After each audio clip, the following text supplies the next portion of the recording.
What is happening, ladies and gentlemen? It is the 11 Ball TV here for this matchup between Jorge Bermudez out of Salt Lake City, Utah, and the one, the only, the 11 Ball Rob once again. Live action here from Salt Lake City, Utah. Hope you guys are enjoying this match so far. We had to work through some technical difficulties. We've got them handled, and here we go.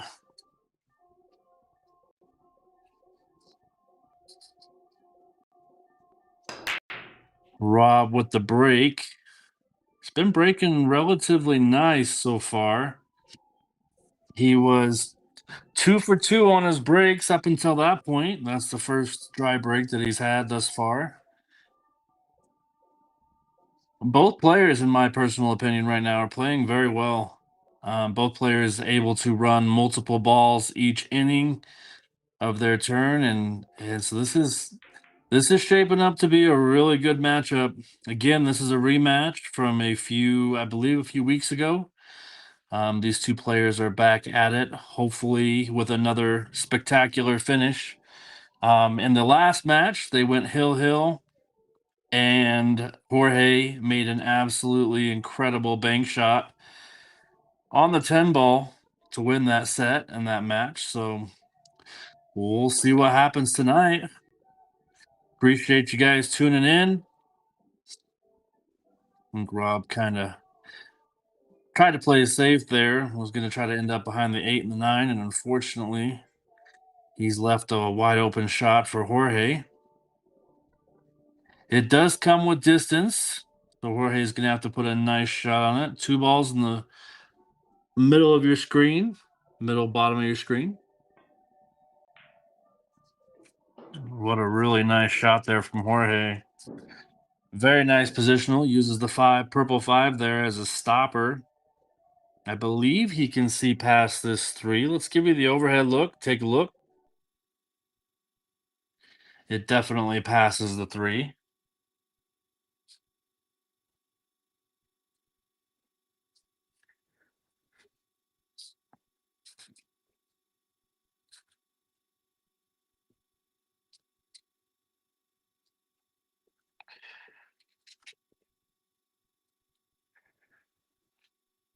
All right, so Jorge getting position for the 4. He needs to come with an angle to get over to this 5. So he's going to have to put a really nice stroke here. He can go forward or he can draw this ball back. And I believe he's going to draw off the right long rail and come back behind the purple 5.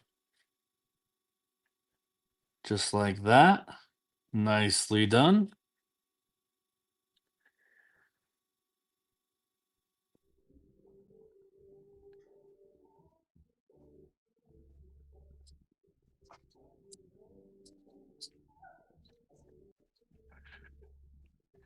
So again, your current score is Rob 3, Jorge 2. Again, both players playing really, really well. We're not seeing too many missed shots thus far.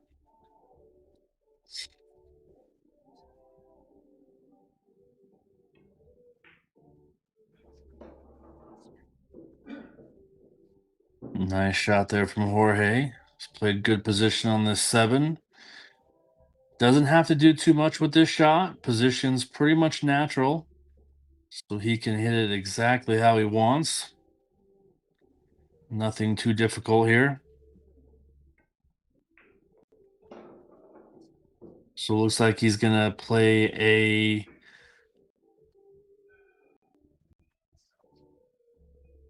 draw shot here on the 8 ball. Kind of come behind the 9 and possibly play the 10 ball in the same pocket. See what kind of position he gets on the 9.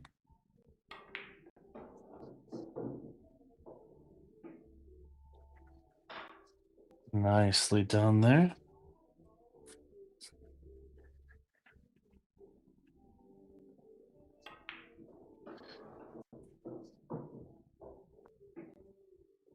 Making quick work of this rack. Jorge looking to tie up the score, 3 games apiece. And he does just that.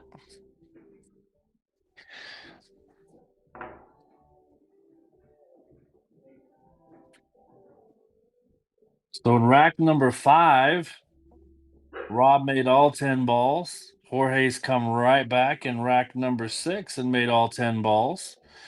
So that shows you right there, both players very consistent at the table. If those ball numbers favor one player, that means that their table time is far superior to the other. And in both those last 2 racks, Rob took rack number 5 all the way down to the 10 ball, made all 10 balls. And again, Jorge just did that in rack number 6. This is rack number 7. Jorge's break.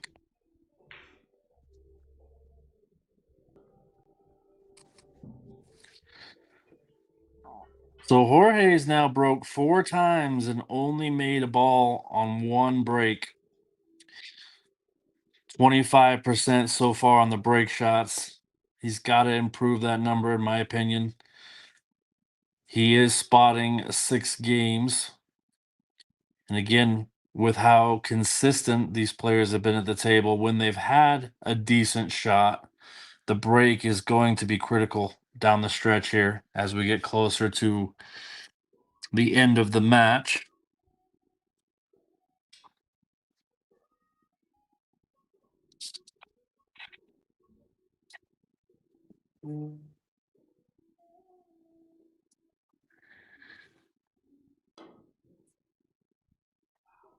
So Rob elects to play a kick shot there. His come up dry is going to give the table back to Jorge.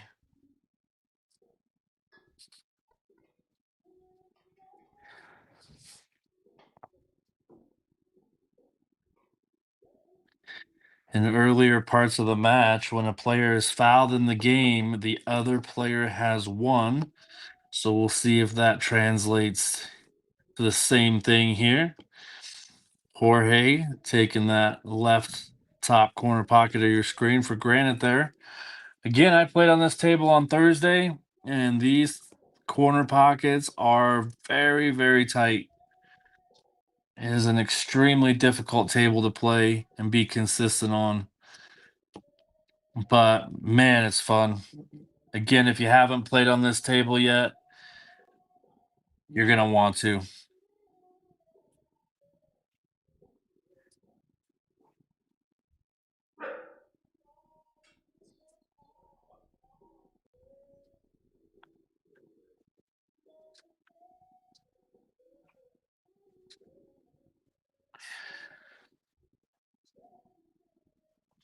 If we have any new viewers in the chat right now, go ahead and post in the comments. We'd love to know where you're from, where you're watching from, how you heard about us.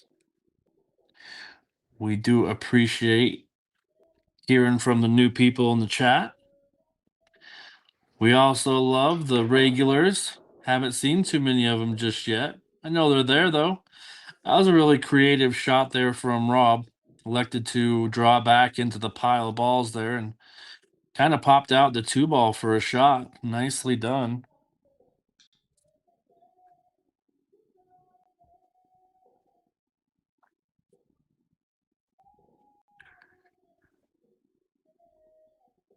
Just one rail for shape here. Elects to go two. That's just fine.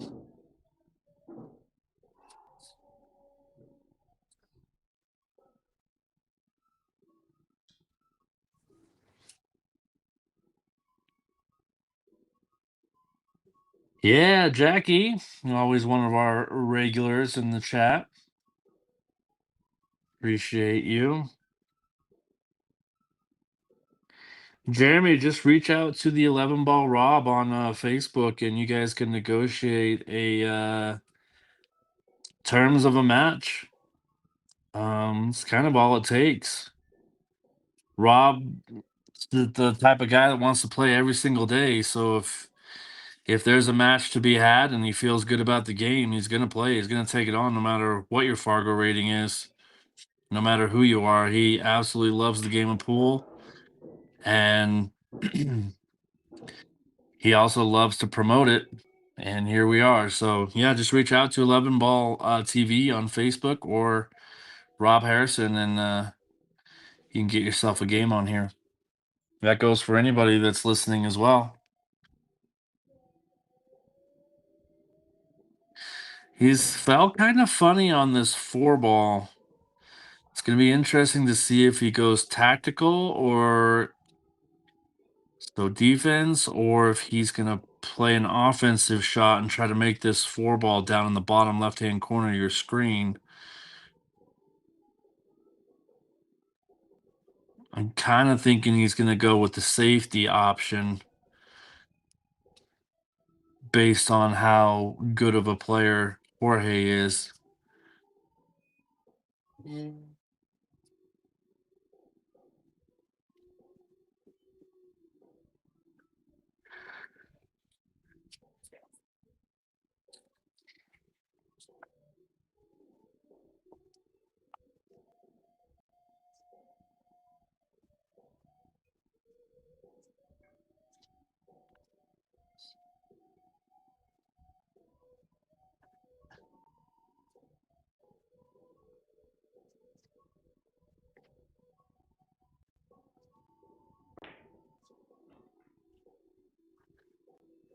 All right, so it looks like he took the four ball on, tried to make it in the bottom right hand corner, came up a little bit short there. Jorge does have a decent look here at the four, and the natural path is going to lead him to the top of the table, which is going to make that five ball probably pocketable in that right side pocket, is my guess here. He may use the top cushion as well.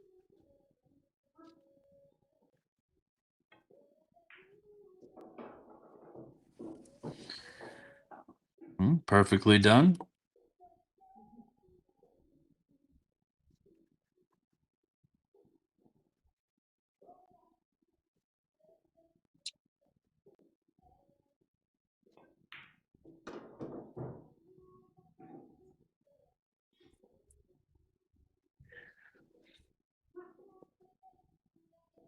It's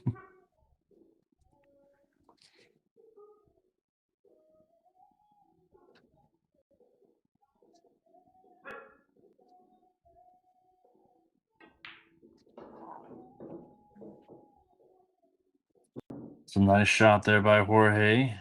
3 rails for position. Or excuse me, 2 rails for position.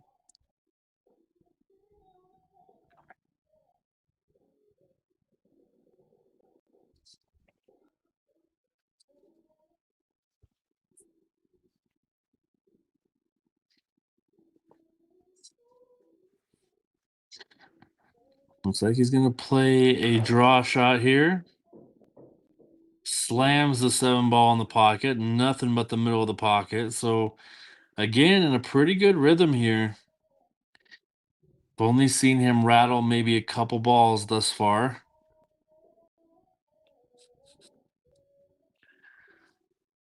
One more good shot should get him out of this rack. He's done so very nicely.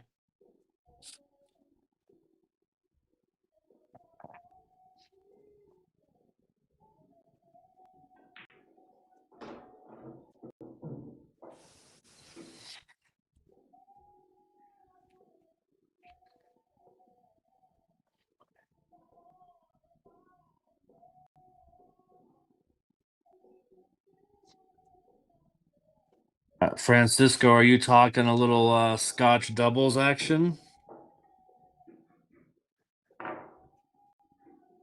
That we have not seen yet on the 11 ball TV, so that is definitely an option and kind of a cool idea.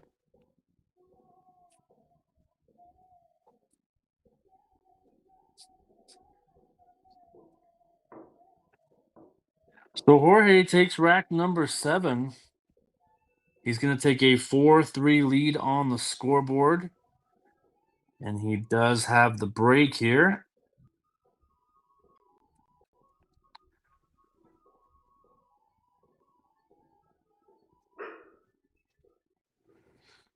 Uh, I don't think that you're able to watch the UK Open on any other network other than the one that you put in the chat there.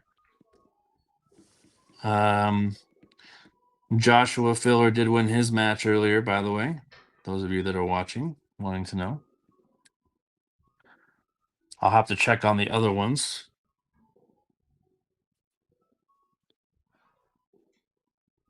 Yeah, they own the rights to all the Matchroom events, so you're gonna have to go through them somehow. I think it's $10 a month or something like that for a subscription there. I don't think there's any other way to stream it. Yeah, no problem. I'll get you the scores though here in just a minute of that. I do have the WNT TV and I will bring those up here in just a few moments. For those of you that are watching, Rob has control of the table as we speak. And Jorge had another dry break.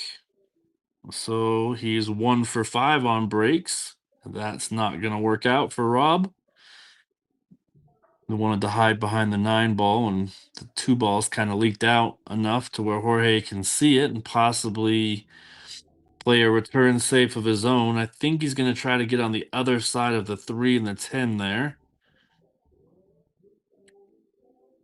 It may leave a jump shot for Rob, or I think he's going to fire the 2 ball up table and in the process try to leave the cue ball behind the 10. So he's got a few options here. He could even try to make it. Yeah, he's thought better of it. He's going to play the safe. Interesting. I thought he was going to hide behind there, but it's worked out nicely for him. It's going to be a hard jump shot for Rob if he wants to try to take it on, which he is. Has a quick look at it.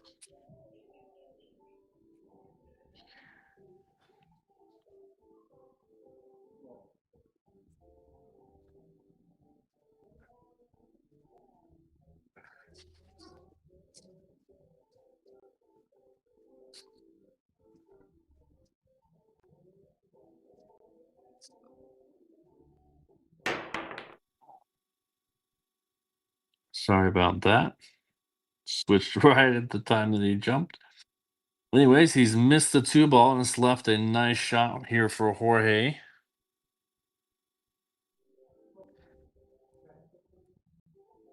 Pretty much straight in from here, though. So he's got a decision to make. He can either roll forward,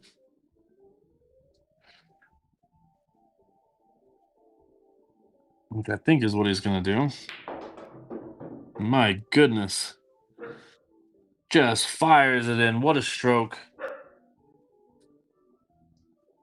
I tell you, Jorge is probably one of the best up and coming pool players to rival these higher end Fargo rated players of Utah, like a Francisco and a Victor. Jorge is put his name in the hat and is playing amazing pool lately. And we all get to watch it on display tonight, and he has not disappointed so far. I don't think Jorge is going to love that outcome of that shot. All right, I've just been notified, guys, that if we get to 10 likes on the stream, we've got 40 some people watching. If we get to 10 likes, the dog in your screen, little white dog there, his name is Sky. We will give her a treat. She's kind of the mascot of the 11 ball TV. So if you want to see or help in giving her a treat and get our likes to 10, we'd appreciate that. Rob kind of lets up on the stroke there on the 4 ball. Not going to be happy with that.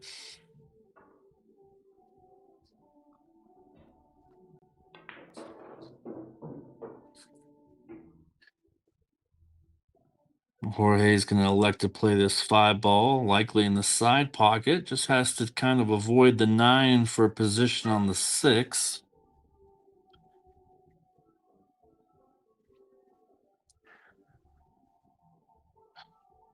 Again, if you guys are watching, just hit that like button. It does help the stream out, helps our algorithm out, helps get more viewers into the stream as well.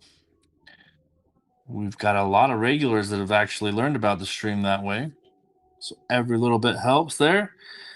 Oh man, Jorge unfortunately misses the 5 and has kind of left Rob with a little difficult shot here. If he can, I don't think he can make it. Let's give you the overhead look. It's very tight. Yeah, I don't think this ball is makeable. He may have to use some inside English on the cue ball, which would likely throw the 4 ball into the corner pocket, which it looks like he's doing. So he's got the English working. He's going to play it with inside English, which forces the 5 ball, excuse me, to the right. Just wants to avoid the 9. That was very close. Very, very close. So I'm not quite sure. Oh, looks like it was a foul. Yeah, it was very close. Again, guys, we're at 9 likes. If we get to 10, Skydog gets a treat. Appreciate you guys watching the stream tonight. What's happening, James? Welcome. It's all right. We're just barely getting started. We're just on rack number 8 of this small marathon of a race. Rob unfortunately fouled there.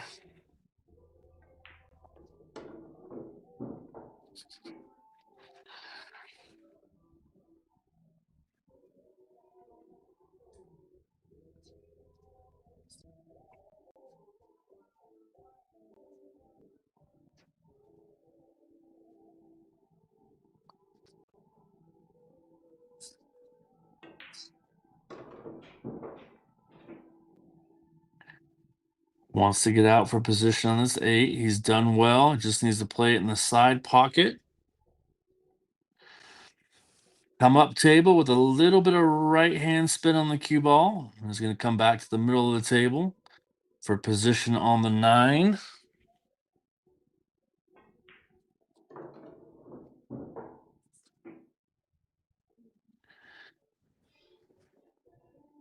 Kind of a big shot here for Jorge.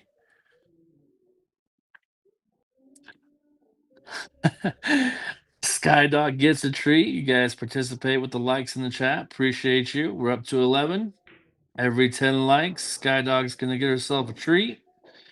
That will happen as soon as this rack is over, I would imagine.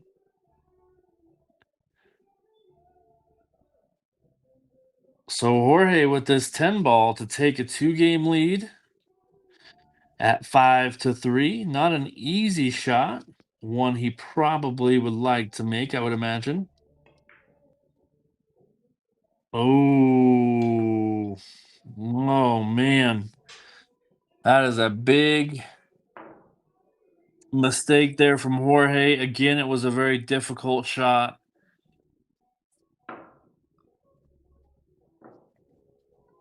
What's happening, Victor?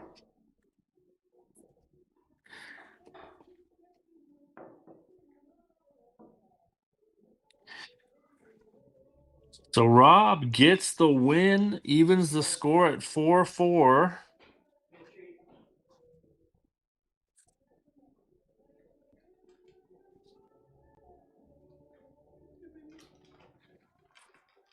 In that last rack, Jorge did make 8 balls. Rob just made 2 and was able to come out victorious. And typically, what happens when a player makes the majority of the balls is they make a mistake. And that is exactly what happened to Jorge on that. Missed the 10 ball. May have missed his position from the 9 to the 10, is I think what happened there. He wanted to get closer to the rail. And eventually that ended up leading to the miss there. So your score is tied 4-4. Rob with his 4th break. He's been 2 for 3 on breaks so far. Thanks, Victor. Appreciate you.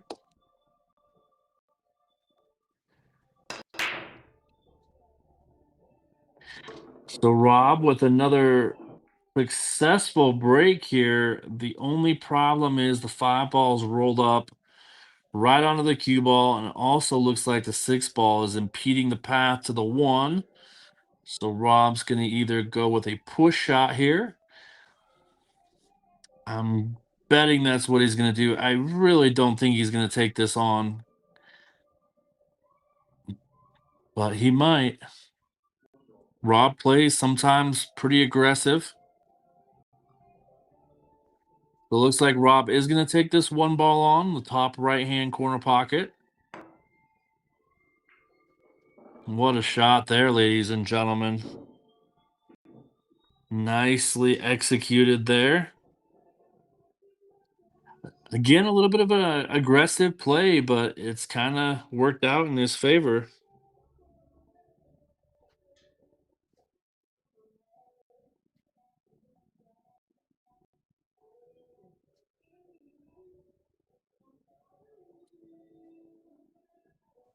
Victor, I don't understand your question. Who has a 580 Fargo rating? You or Rob? So I'm not quite sure what exactly you're asking there. I would love to answer the question.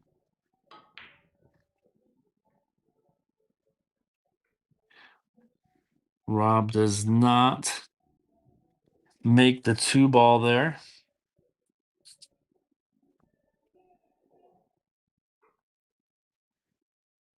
I guess I'm asking Victor, maybe be more specific. Maybe I can answer it for you.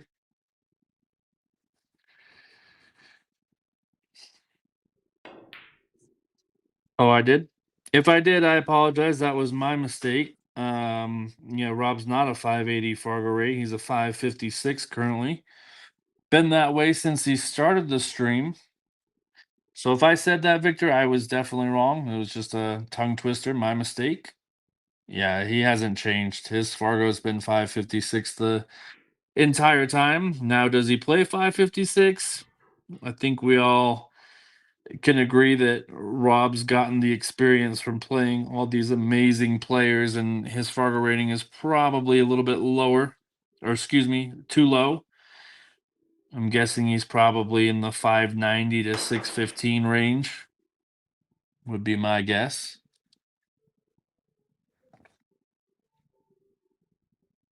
It was a nice hit there from Jorge.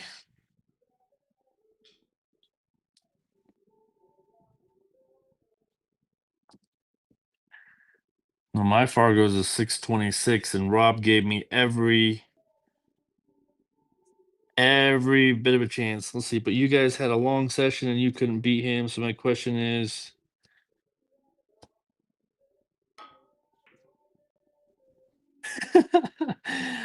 yeah, I mean, I couldn't beat him. You're right. I mean, we played 6 sets and we came out even.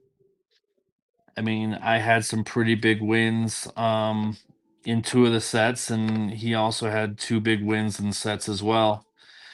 But I mean, the biggest thing, Victor, I think to answer your question there is I just don't practice pool like I used to. Can I maintain my 626 Fargo rating? I mean, I have the experience to do so, I would say, but in terms of like practicing and getting on a table and stuff like that, I just don't think that if I was to say my Fargo's a 626, I would say yes, that's what I am on paper, but am I playing that high? Absolutely not. I would bet that I would be playing in the 580, 590 range. I think that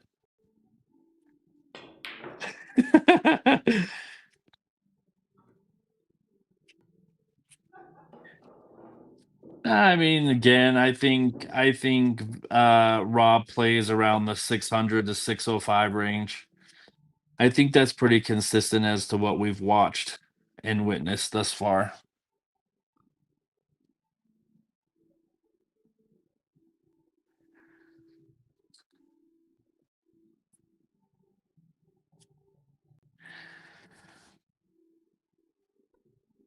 I mean, my Fargo rate was 626 when I was playing every single day back in 2022. And that was like 4 or 5 hours plus a day, and I just do not play anymore. I don't have a table at home, and I live in a state to where pool doesn't really exist in my neck of the woods. So if I'm gonna play, I gotta travel to Salt Lake City and take on Rob or someone else for that matter. I can travel to Idaho and typically get a match there too, but just don't get the time on the table that I would like. It definitely affects. It's like a foreign language. If you don't speak it, you kind of lose some of the critical words or parts of the language. And in my opinion, pool is a language, and you have to learn it, and you have to constantly learn it. Nice shot there from Jorge. It's going to end up nicely behind the 6 ball and the 7. So it looks like Rob's going to have to kick at this 3 ball.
All right, guys, you're kind of seeing some tactical play at its finest here between these two players, trying to get a shot on the three ball.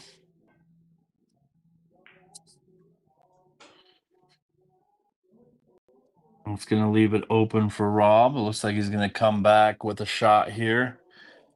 Probably going to try to hook Jorge behind this 9-10 at the bottom of your screen.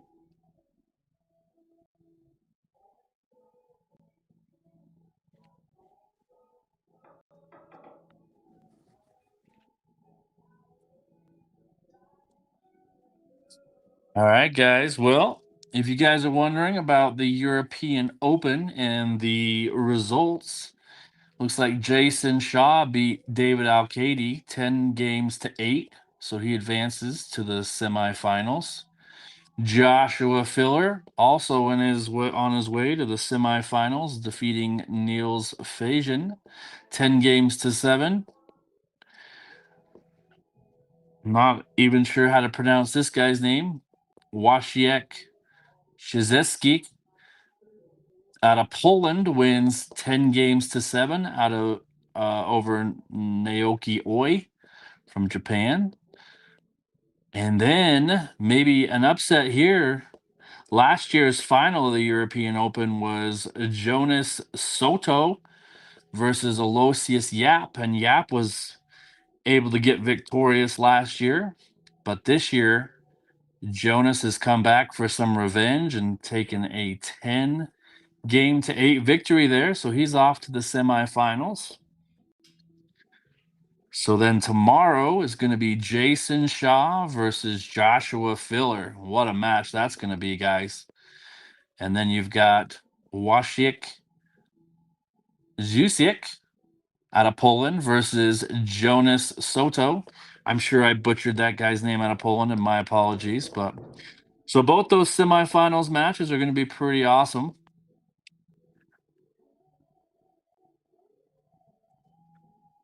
Joshua Filler and Jason Shaw is going to be a heck of a match. Those two players always in the Mosconi Cup.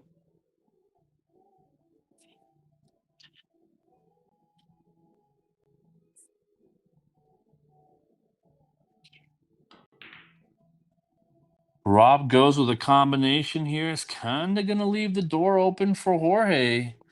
This is kind of what Jorge was hoping to get. It's a nice shot here on the 5 ball.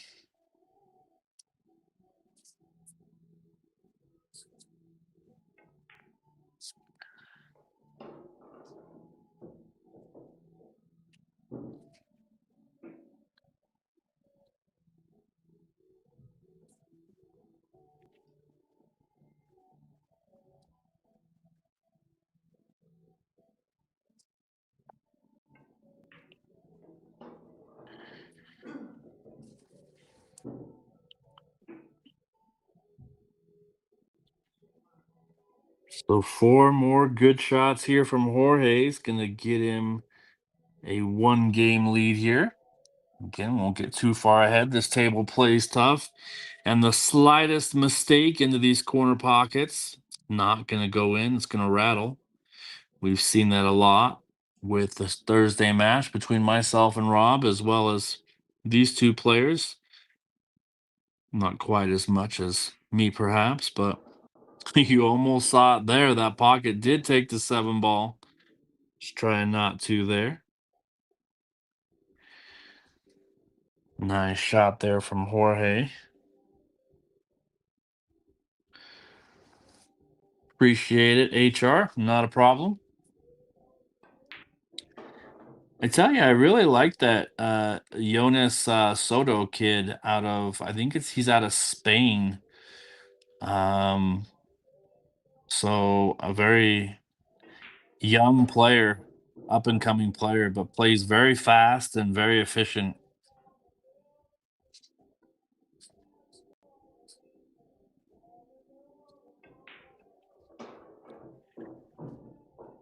All right, Jorge takes the win there.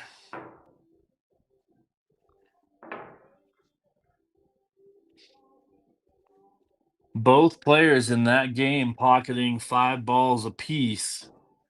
Let's see if Jorge can get his break working. This is going to be his 6th break, and he's only made a ball on one of the breaks previous to this one. So breaking about 20% right now. I know he'd like that number to go up. Again, this is his 6th attempt.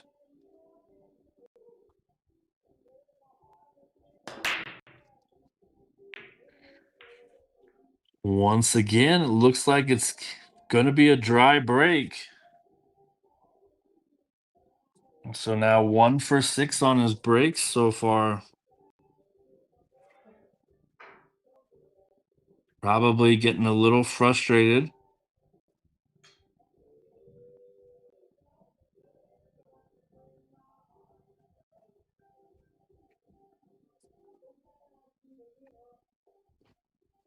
Rob gonna take on this jump to the 1 ball. Gonna try to play it in the side pocket.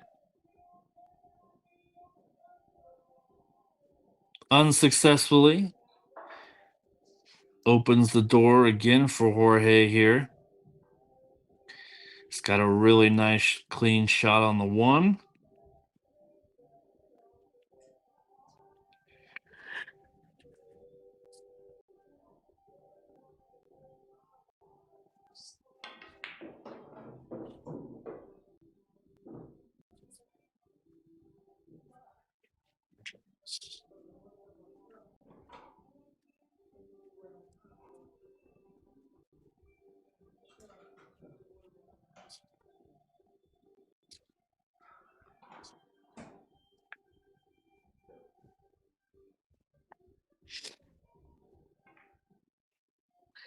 So Jorge does indeed make the 1 ball. And I believe that there is a path here to the 2 ball for Rob. It's a long one, but I do believe he can see the blue 2 ball, bottom of your screen.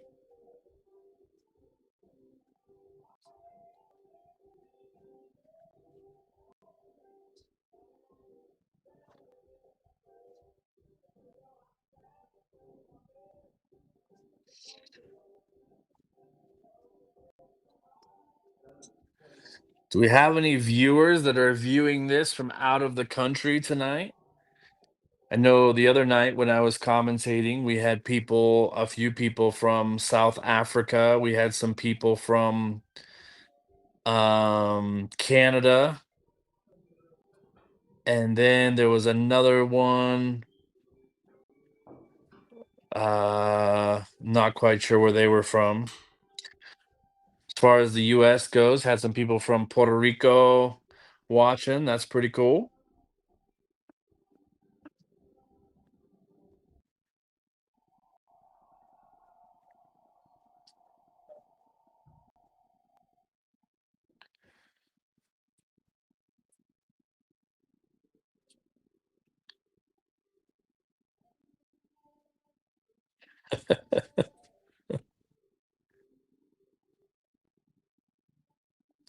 Yeah, I think Rob's gonna have to spot me games next time we play. Just kidding. I can't take a spot. I just not from a guy like Rob. I can't do it.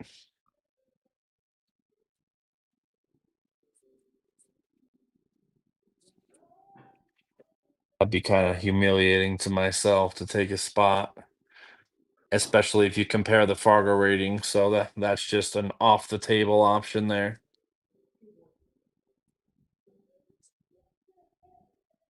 Thanks, Jackie.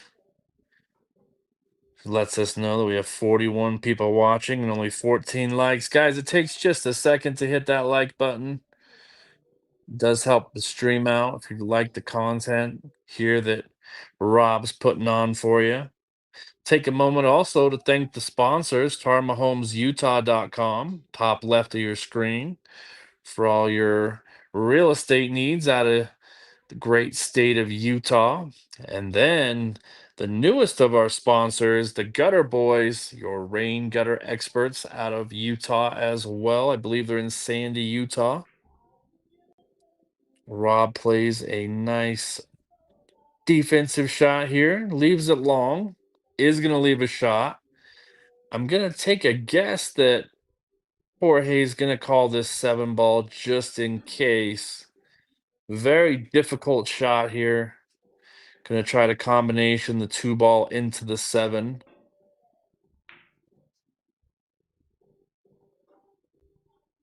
I don't even think he took that on. So this is going to bring Rob to the table with his best shot of the game so far.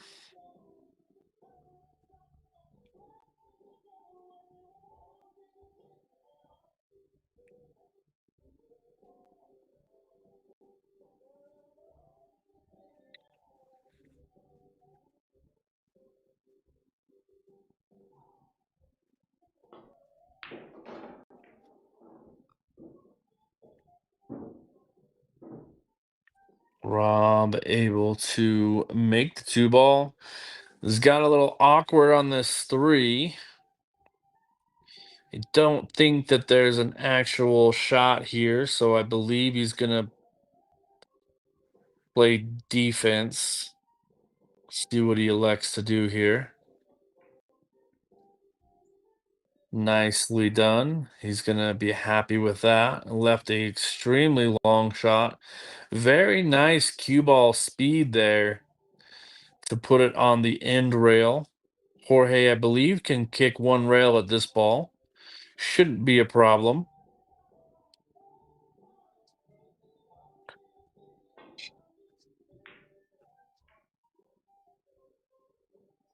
Might go in.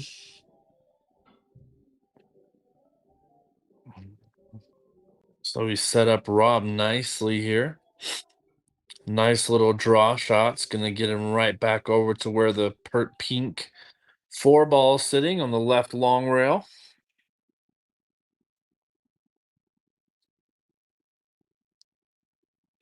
Or he can come down to the bottom of the table and then back up for the 4 ball. The only problem with that is it doesn't really leave you a good option on the purple 5 ball. So I think he may draw this back. Let's see what he chooses. He's not gonna like this. He's underhit that quite a bit, so he's gonna come with another defensive shot here. Gonna try to leave the 4 on the top end rail, and he's gonna bring the cue ball down to the bottom of the screen. We'll see if he has nice cue ball control here. Or he's just gonna fire in the pink 4 ball. Nicely done. My goodness, I didn't see that coming. Sometimes Rob plays a little aggressive. That was a really nice shot. Absolutely nailed it with position on the 5 ball. So after he hit that 3 ball, that's exactly what he was playing position for, is that bank.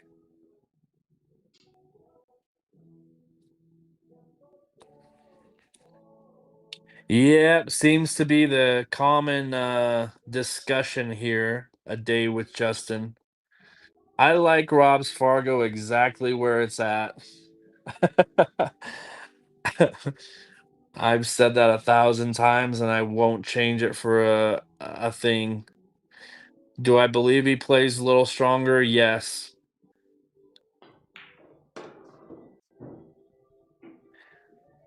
But at the same time, you're a 556 Fargo until you start playing leagues and play something else. So that's just where it's going to sit.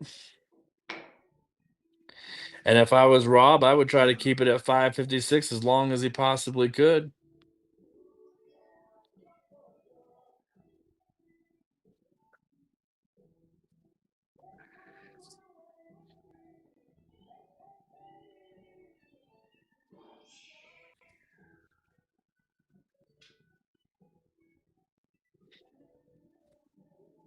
All right, Rob's going to try to jump this 6 ball in. 7 ball is hanging in the bottom right hand corner pocket. So if he makes this 6 ball, He shouldn't have a problem on the 7. This may be the shot of the game right here. Absolutely drills it.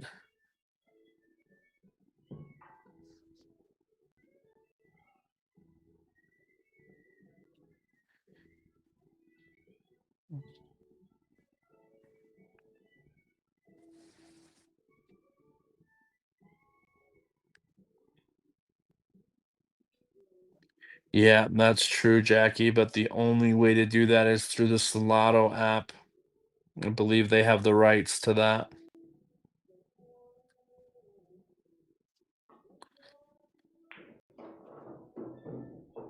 I don't think it's a bad idea. You just gotta pay for the game, and you just gotta pay for it to be submitted, but that's usually not a problem.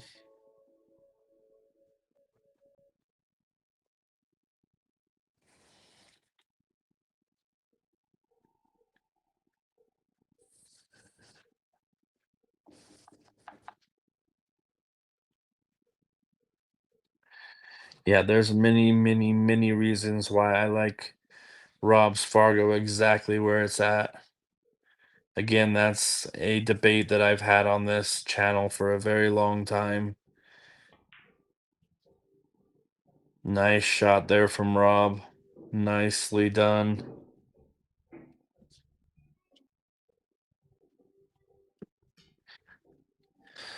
So this 9 ball is a big shot right here. It's going to play off the left long rail. And if he makes this 9 ball, he should be straight in on the 10 ball. It's the most natural position you can have using bottom right hand English. Kind of throws this 9 ball into the bottom right hand corner.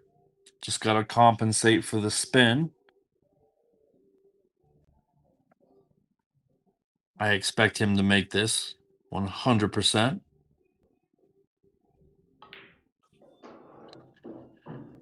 And like I mentioned, naturally, it's straight in on the 10 ball.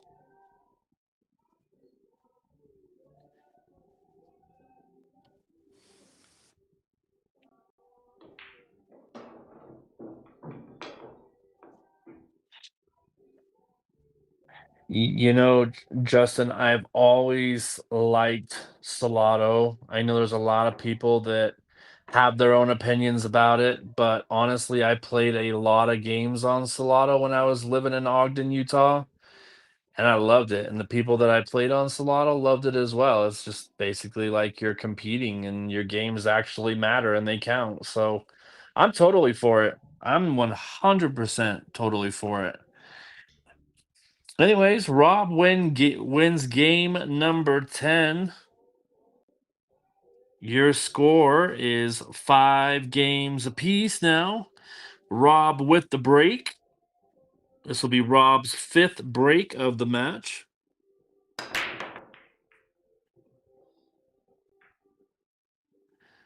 Rob's going to come up dry. Something he didn't do very often when I played him the other day on Thursday. Man, his break was incredible, guys. I can't even begin to tell you. I mean, he made a ball on, I would say, probably 80, 85% of his breaks when we were playing the other night. Again, we played 6 sets, races to 8. They're all on YouTube. You can watch every one of them. It was the last match that Rob played, was against myself, and his break was outstanding.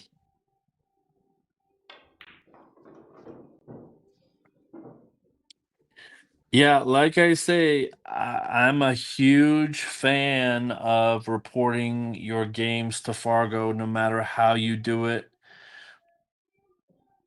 Again, people respectfully have their own opinions. However, I've used Salado a lot and I've also really liked it. I have nothing bad to say about it. Is there going to be people out there that abuse it? 100%. That's just like in everything, but the majority of people aren't going to do that. So I think it's a good idea.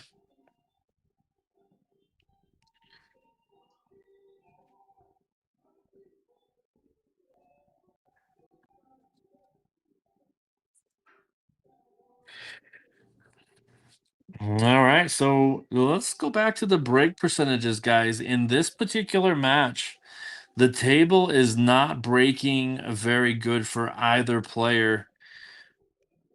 For example, Rob just broke his fifth time and he's been made balls on two of his breaks. Jorge on the other side's broken the ball six times.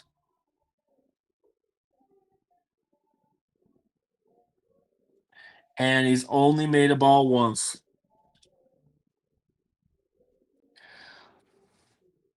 So if you combine their two games together, guys, they are 3 for 11 on successful breaks. So neither player is having any kind of success breaking the balls at this point in time.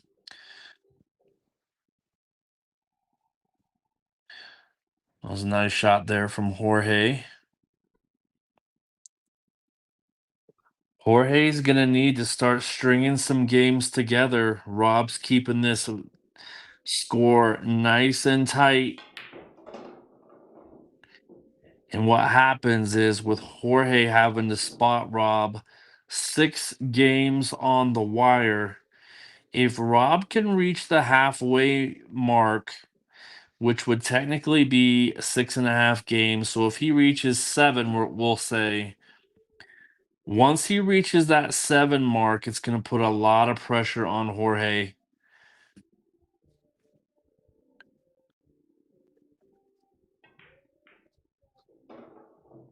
That was a very good shot there from Jorge. I really, really like Jorge's game, guys. He's shooting so well, so consistent. And again, if there's a player right now in Utah that is probably playing the most and most successfully, it's Jorge.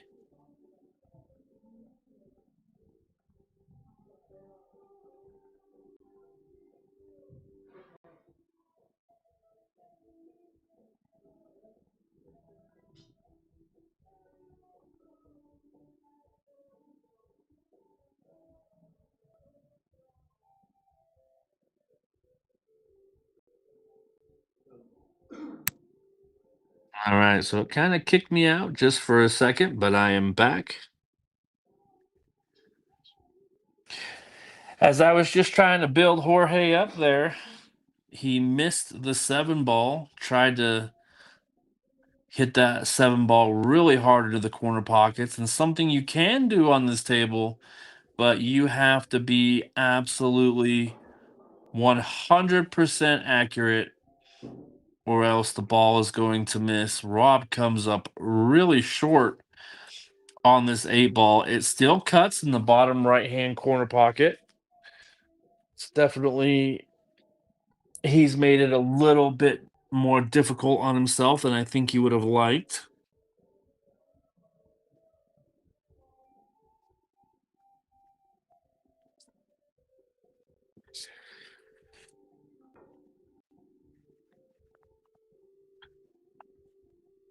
We're at 16 likes, guys. If we can get to 20, Sky Dog gets a treat. She's somewhere in the picture there. Appreciate you guys out there watching. If you haven't hit the subscribe button yet, it's free, doesn't cost anything, but you'll be notified when we go live at any point in the future. And there's action on this channel at least 3 or 4 times a week. And we're talking big action. This match is a $3,000 match. Again, it's skill based. And nice shot there from Rob. Cue ball needs to slow down. So he made a great shot on the 8, but he's left himself with a very difficult 9 ball here.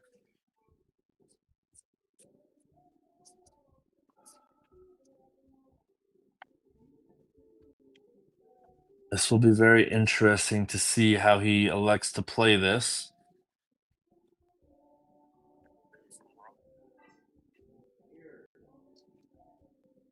You can definitely hear his frustration with where that cue ball ended up.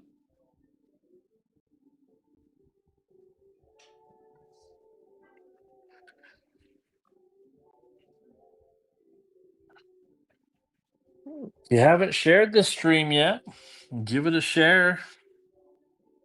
Other people can tune into this match between these two players.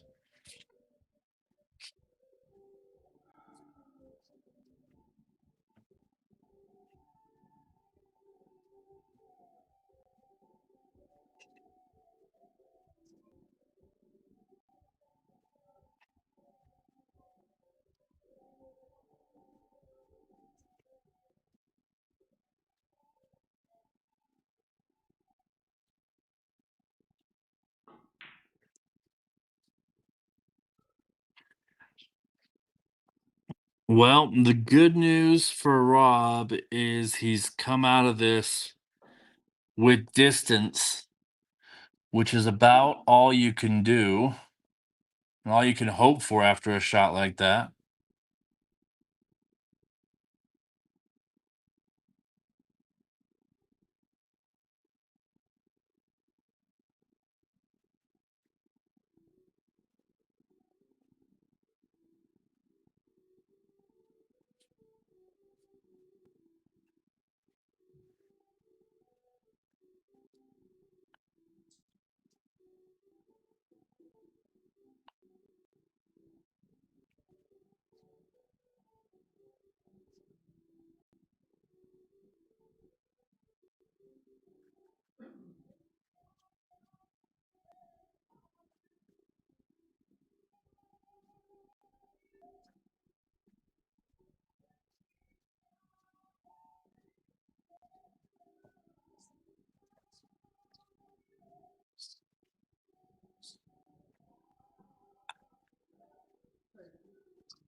Very, very, very creative shot there from Jorge.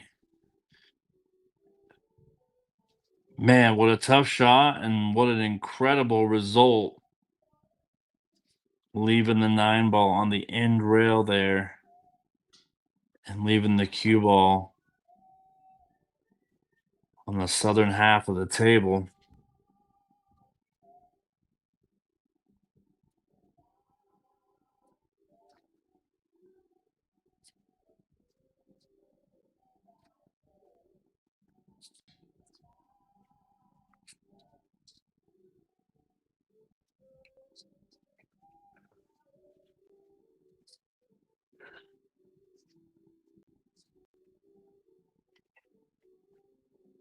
Yeah, we'll see how Rob takes this on. He may try to reverse the fortunes and move the 9 ball back to the back half of the table and leave the cue ball up near where the 9 ball's at right now. Obviously, it's easier said than done. Extremely difficult shot. He also could try to feather the 9 by barely moving it and sending the cue ball back to the bottom of the table. Also a very difficult shot. But with where the 10 ball's laying on the table, interesting.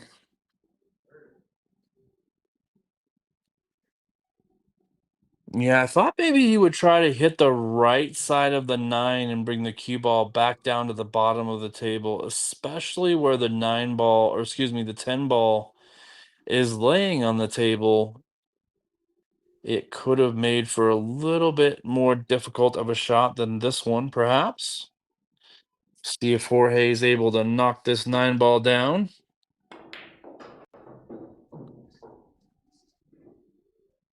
Man, with authority, just absolutely drains it.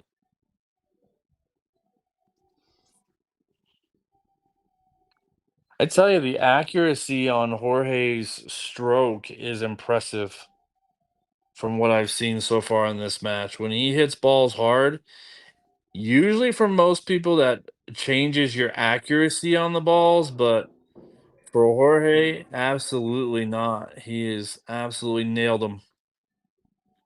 So Jorge takes down rack number 11.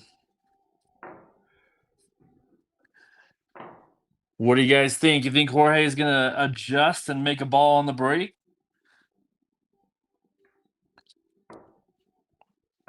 Yes in the chat for yes and no for no. Let's see if anyone can get it right.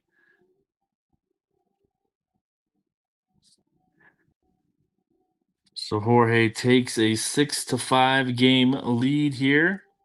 His seventh break. He's only made a ball once. Can he do it? Look for the pink or the purple to find one of the side pockets.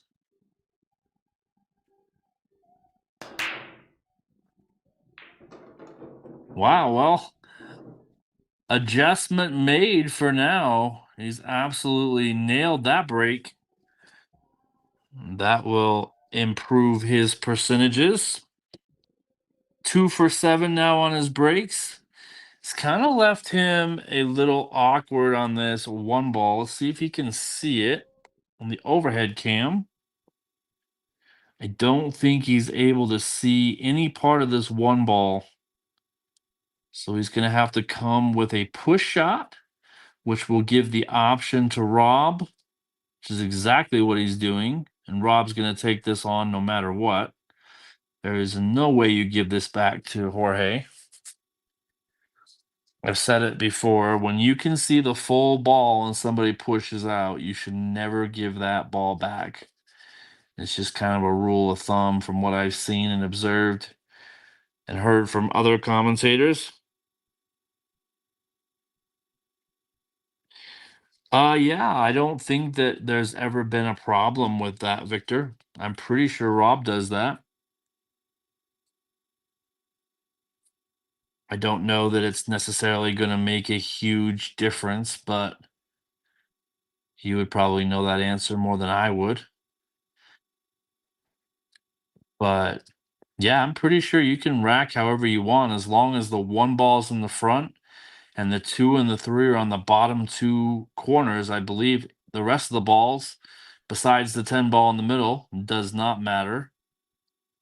Good effort there from Jorge, although it's going to leave the one hanging in the pocket. You've got the six and the three, block in the pocket for the two. So Rob might just elect to come into this one ball with a little bit of speed and possibly catch a nice roll to the seven.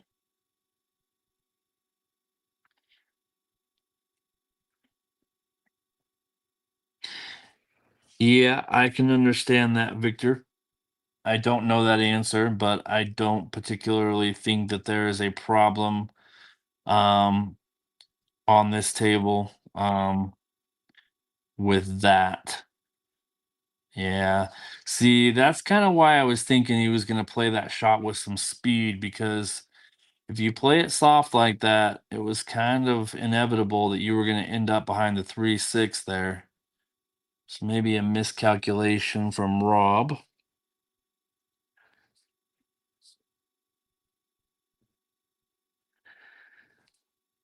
So the viewers can understand pattern racking, Victor.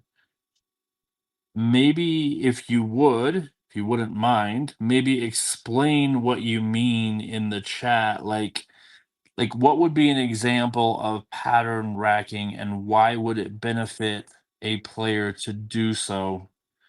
Just out of my personal curiosity, and I think the viewers also would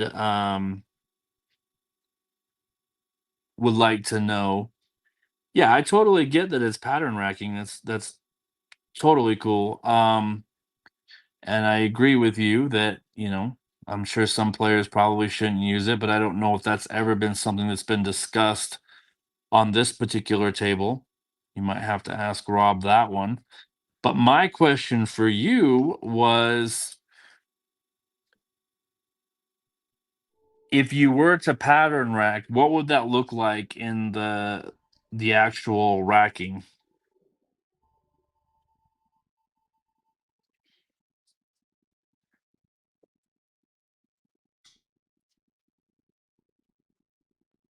Okay, that makes sense. So Victor's saying that every time you pattern rack, it will likely give you the same layout. after breaking, which totally makes sense. I know that the 8, the 9, and the 10 ball are genuinely always at the bottom of the table when these players break. I'm not sure why, just kind of from what I've observed. Also happened to me the other night when I was playing long sets. The 8, the 9, and the 10 were typically at the bottom of the table.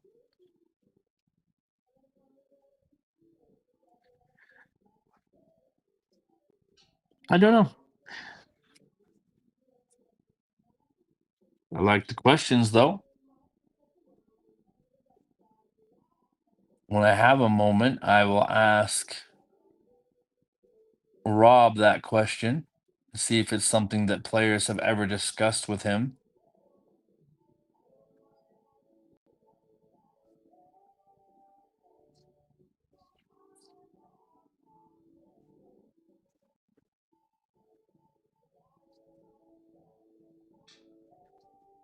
Yeah, I think that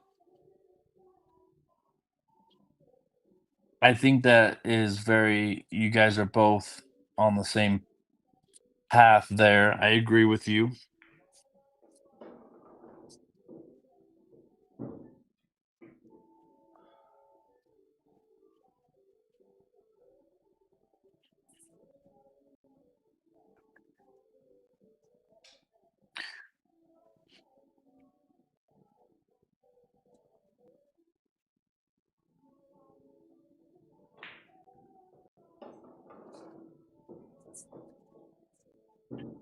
So Rob with a nice run out brewing here so far in rack number 12. This is kind of a big rack. Like I say, if he can keep this score tight with Jorge, it definitely, I think, gives him a huge advantage here.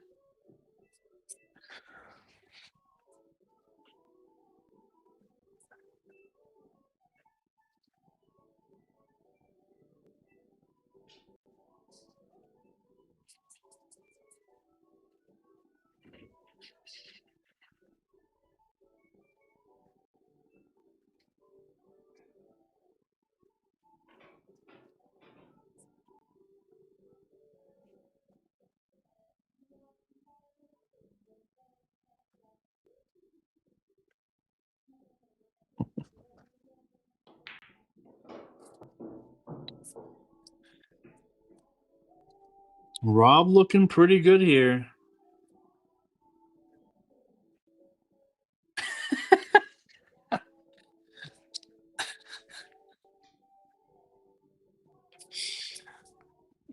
That's a fantastic answer, Justin. I'd probably do the same thing, except I'd probably, if I pattern racked, I'd probably do it unintentionally, and the same thing would happen to me, Justin. So that's funny. I mean, if I was to rack 10 balls, I personally, I wouldn't necessarily know 100% what a how you would pattern rack in 10 ball. I've never studied it, but I'm sure it makes a difference. Again, if you're a professional, I mean, in this particular matchup and matchups similar on this particular table, I don't think it's ever come to question and been a problem. But I don't know. Again, that's something you guys can ask Rob if you're very curious and you want to know. Send him a question. I don't know the answer. So Rob keeps the score 6-6. Rob now with his sixth break of the match so far. This is the 13th game. See if he's able to make a ball.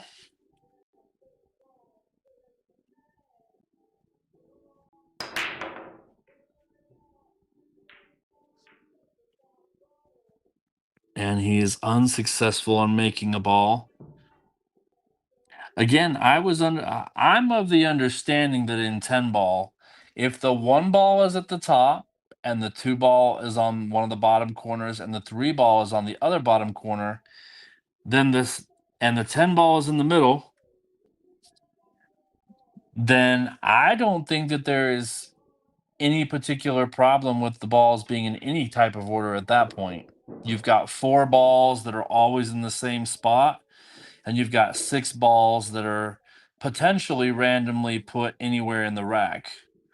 I know when I was playing the other day with Rob, when I racked, that's exactly how I did it. I didn't do it any particular way. The 6 were always randomized in the rack, and then the 1, 2, and 3 are on the corners, and the 10 balls in the middle. Didn't make any kind of difference. Jorge goes with a kick shot, unsuccessful. It's going to give Rob ball in hand here.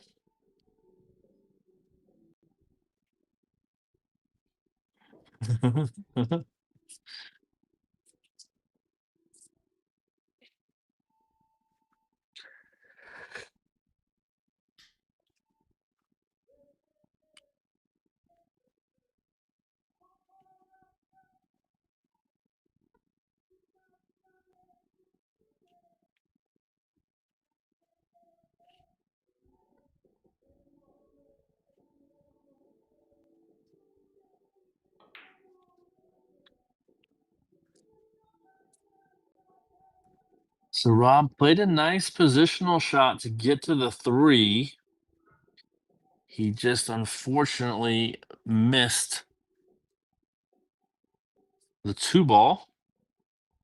So Jorge's going to have a tricky shot here to get back to the 3. This is not easy. It's easy to pot the 2 ball, but getting position, he's going to have to make a really good shot here. Yeah, that was very difficult to say the least.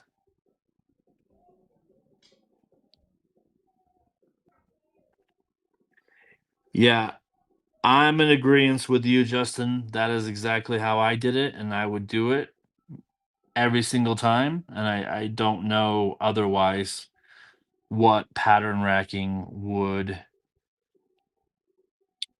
be. You know what? I'll look that up though. Give me a moment. I will come up with an answer here.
No, I mean I agree with you.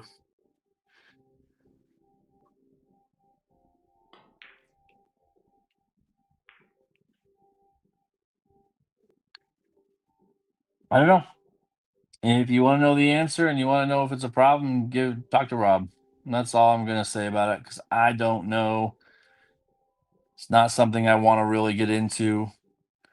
It's not something that I really think that this channel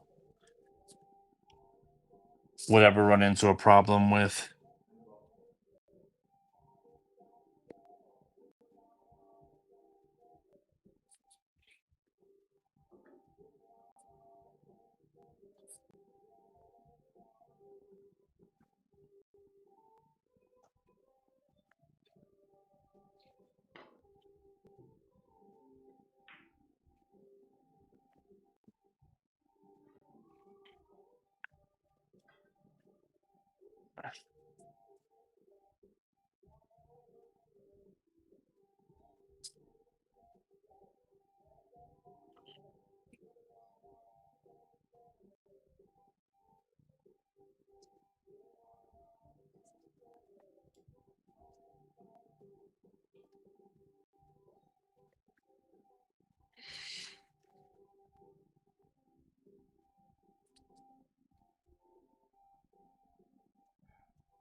All right, guys. Once again, if you're watching this stream and you have a moment, hit that like button.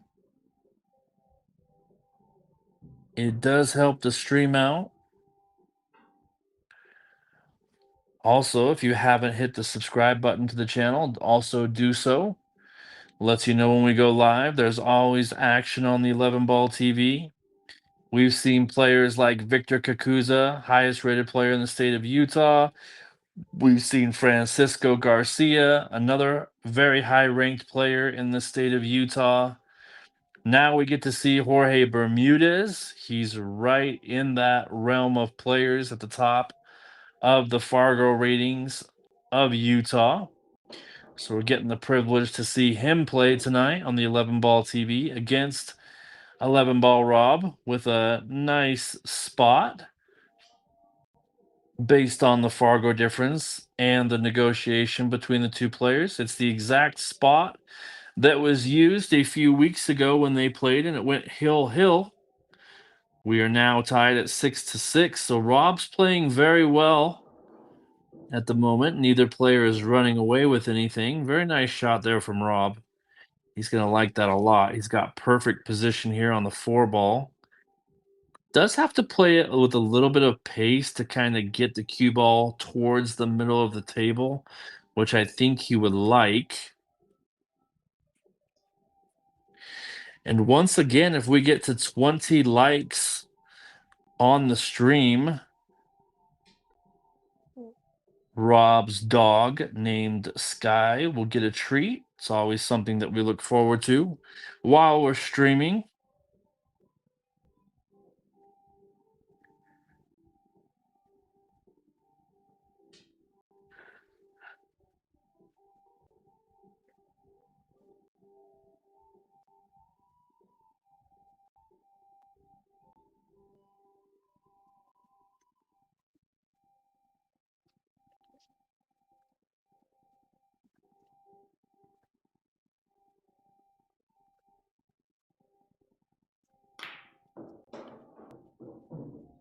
Wow, so he plays power draw off the top rail to the center of the table. Fantastic shot there from Rob. Nicely done.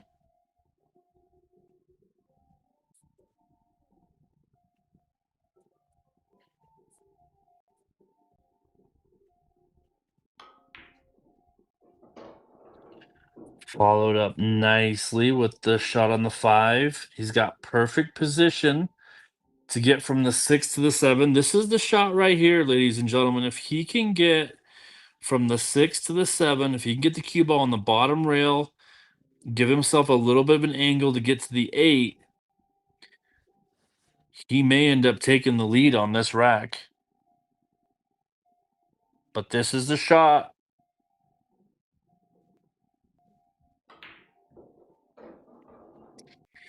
He's done it. Doesn't want to end up straight. Absolutely perfect.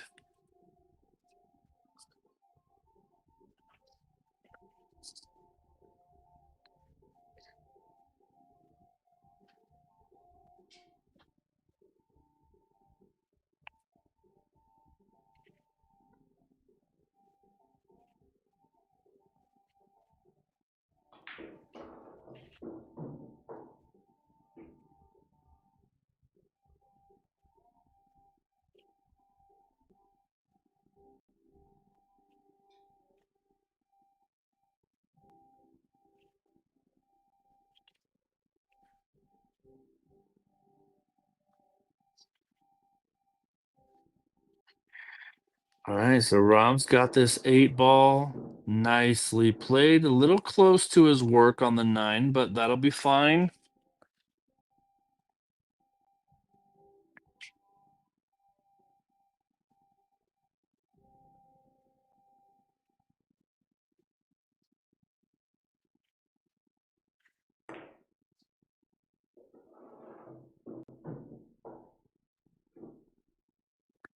All right, very important shot here for Rob. This is for the first lead of the match.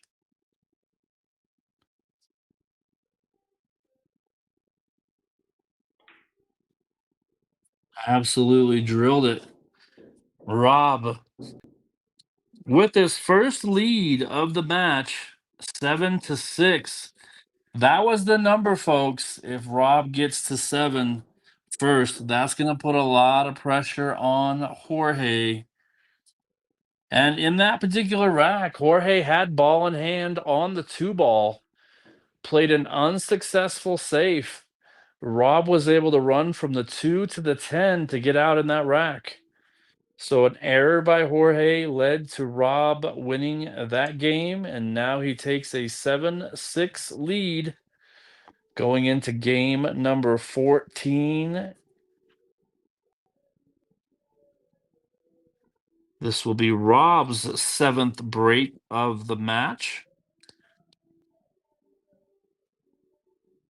So far, he's been 2 for 6 on successful breaks and pocketing a ball. Make that 3 out of 7 now. He's pocketed 2 balls, and look at the shot he's got on the 1. Perfectly executed break. The only thing Jorge can do at the moment is just watch and hope for another chance at the table. Rob did this to me when we played the last time. He heated up towards the end of our match, and man, there's nothing I could do. It was awesome. I told him it's the best I've ever seen him play.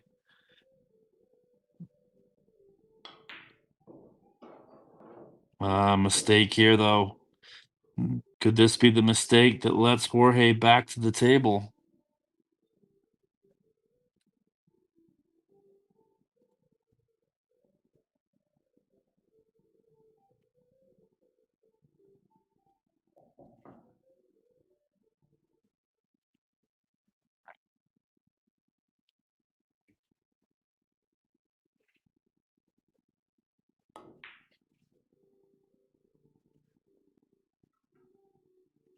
He's not going to be happy with this at all.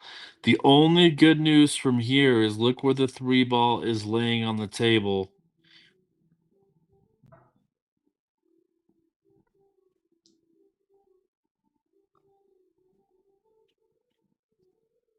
Scott, I think the answer to your question is no. I don't think it would be a big shock. I'm pretty sure that they played with this same spot the first go around simply because it went hill, so they wanted to do a rematch. And I believe Rob is playing very well in this set so far. And again, Jorge's made a few mistakes that's cost him a few games.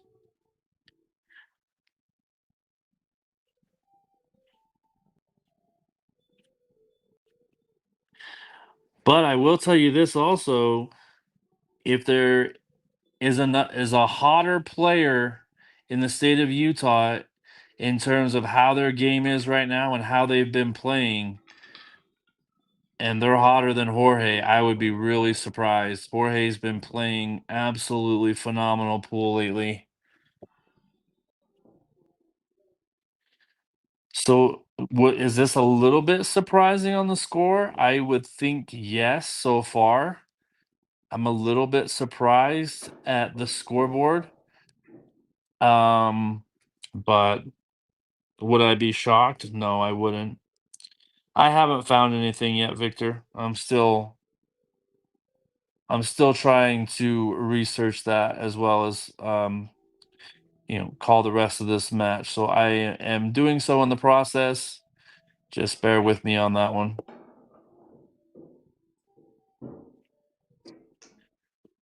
Jorge's left himself with quite a bit of distance here on the 7. This is a critical game for Jorge. Maybe get some confidence back and get the score back to even. But Jorge's going to have to go on a little bit of a run here. Nice shot there.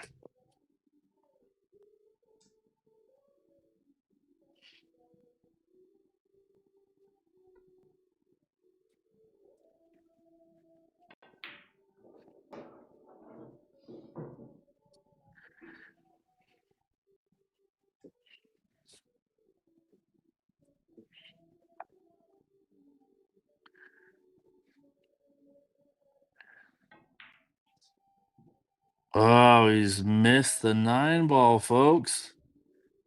Left the door wide open again for Rob. Now, this would be monumental if Rob can somehow steal this game. Jorge does all the work. Rob gets back to the table. Can he finish?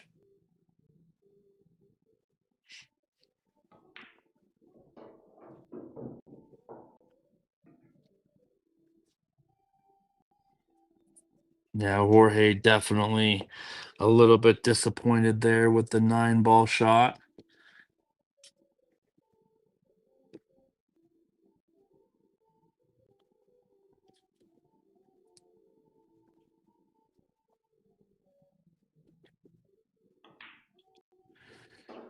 Rob finishes it out, steals a game. That's now 3 games in a row for Rob.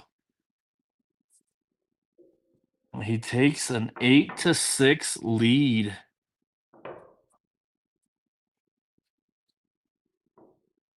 I'm not sure if I've noticed Jorge rushing. It may be a little bit of nerves with where Rob's at and how Rob's playing. I mean, again, if we take it 2 racks ago, Jorge played a safety shot on the 2 at ball in hand, played a safety shot, missed the safety, and what happened was Rob ran out from the 2 ball to the 10. So this is just a matter of Rob playing extremely well. And will it continue is the thing. 8th break for Rob. He's 3 for 7 on his break attempts so far. Make it 50%. He's now 4 for 8 on his breaks. That's another thing that Rob is doing better than Jorge right now is his breaks. Rob is breaking at 50%. As far as a successful break goes, and Jorge is breaking at roughly a 34-35% rate. Neither player has had a break and run yet, but both players have run down from the 2 to the 10 multiple times. So, again, in my opinion, both players playing very well. It's just the critical mistakes that have cost Jorge in these last 2 out of 3 games. He missed the 9 ball in the last rack, and in the rack before that, he missed ball in hand. Those are critical with how good Rob's playing. So maybe if you're Jorge, you've maybe got to take a little more of a defensive approach and maybe a percentage based approach. But again, knowing Jorge, I think he's just got to play his game. I think he's fine. He's more than capable of turning this match around and getting back in the win column for that matter. But he's got to execute these saves. And once again, this 1 ball is going to leak out. So another unsuccessful save with an opportunity here for Rob to take back control of the table. This has been the difference in the game so far. And difference in the match for sure.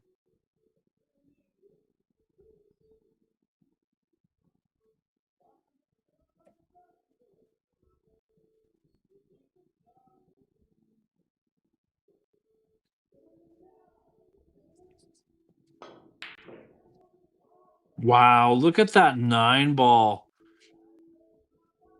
Or excuse me, look at the 1 ball, I apologize. Man, he hit that ball so hard, and the 1 ball just freezes in the corner. That's exactly what I'm talking about on this table. If you hit the jaws of these pockets hard, the ball just sits there. That was crazy. You don't see that very often.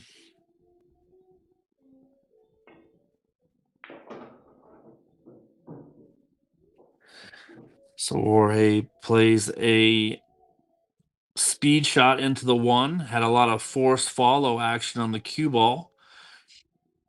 And now he's got a kick at this 2 ball. Nicely done. He's left a difficult shot for Rob. Rob can again, he can go on attack mode. He can be aggressive with this, try to pocket it, or there's a few safety options that he could play.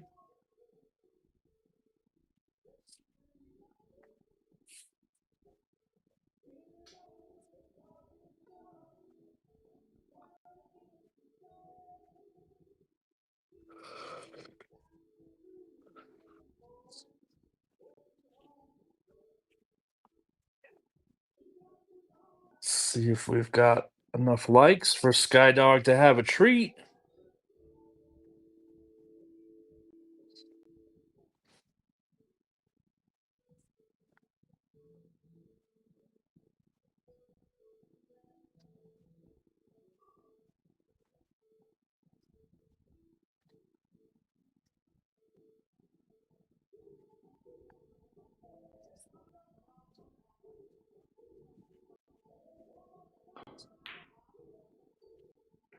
So he did elect to be aggressive there on the 2 ball.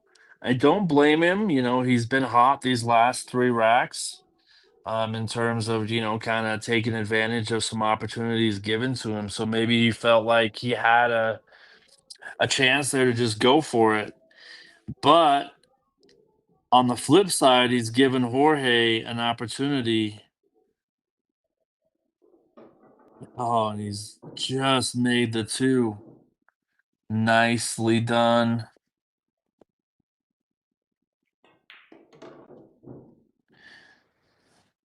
I don't think Jorge's going to mess around with this rack. Things look pretty nice up until the 8 ball. He's going to have to make a nice shot from the 7 to the 8. So I think the object here is to leave the cue ball right near where the 6 ball's at. Give himself an angle. That's not quite the angle that I saw. I would have liked him to play the angle in the shot to go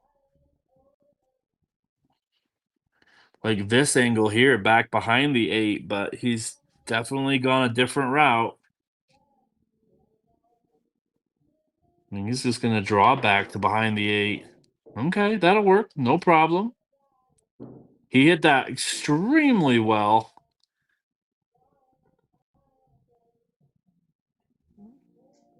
Each player, it just whatever their preference may be, however they um, are confident in playing a shot is the best way to do it. Well, I tell you, when you ever go against your gut, that's when you start to miss shots. Happened to me on Thursday.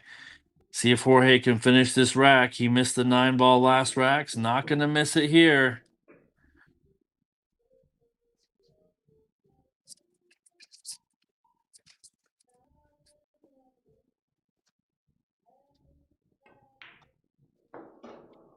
All right. Jorge battles back. Takes game number 15. Score is now 8-7 for Rob. Big game there for Jorge.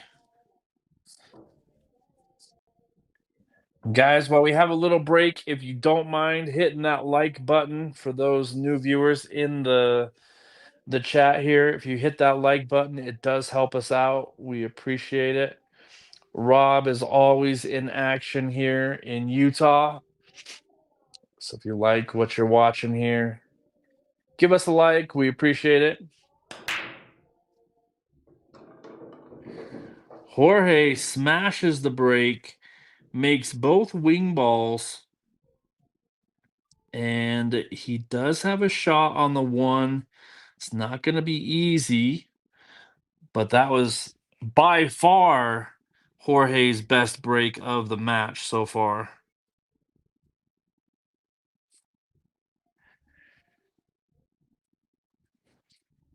He's now 3 for 8 on successful breaks.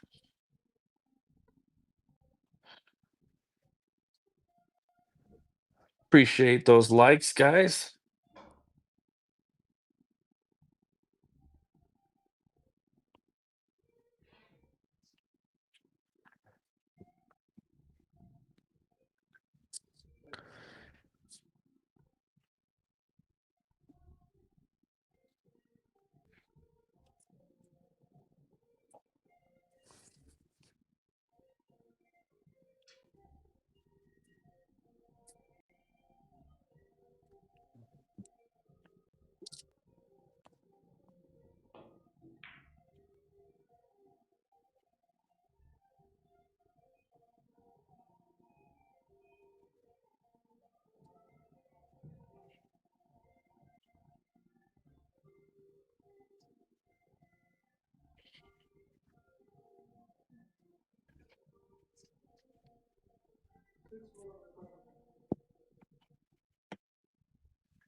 All right, guys, in the chat,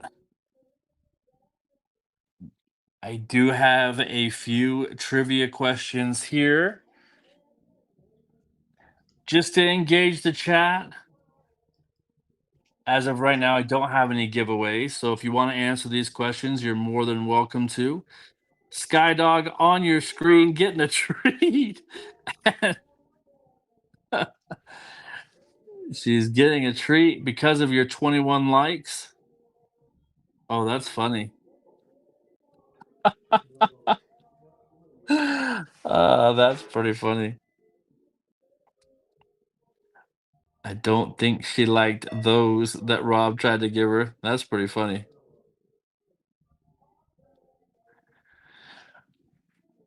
Like I say, if you guys want to engage in the chat, feel free to. If not, then by all means, I'll just keep asking the questions. So, trivia question number one, while we enjoy this match, what is the minimum number of balls that must be driven into a rail for a legal break in 10 ball? What is the answer? Nice shot there from Rob.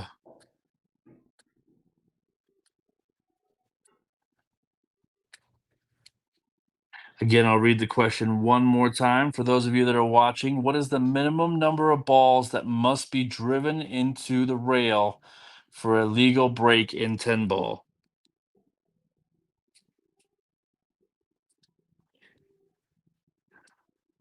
All right, we've got two right answers. Teflon and I believe Diane. Four is the correct answer. Four balls have to contact the rail for it to be a legal break shot. There is one condition that changes that, and that is if a ball is pocketed. So you could slow break the balls, and if you pocketed a ball, it wouldn't matter if any other ball has hit a rail or not. Appreciate the engagement, guys. I'll talk about a few more.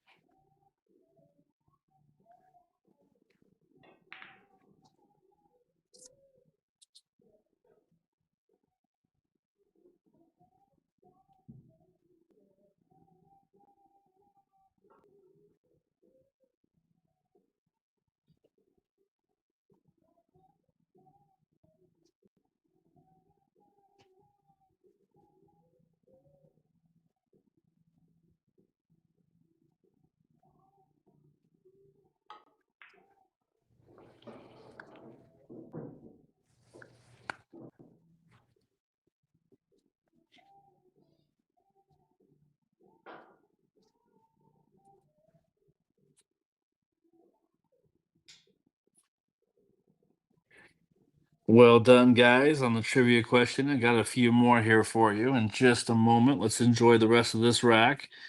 So, Rob here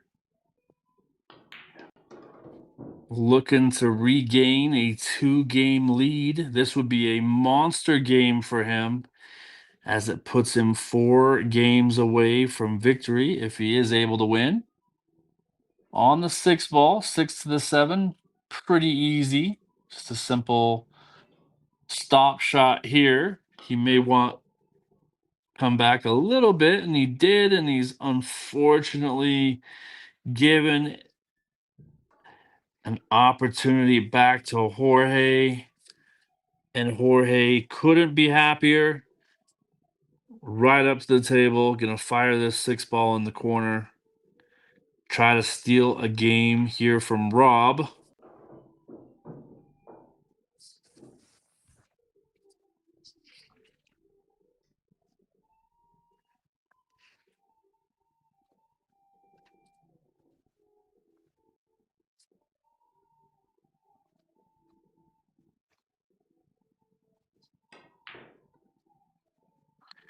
Oh, again, a mistake from Jorge, guys. This is stuff you just don't normally see Jorge make, but I'm gonna tell you guys right now, it's the table. This table plays extremely difficult when you hit a ball hard into the corner pockets. You have to be 100% accurate, or it's gonna spit that ball out just like it did there for Jorge. And now Rob. Both players here, man, oh man, just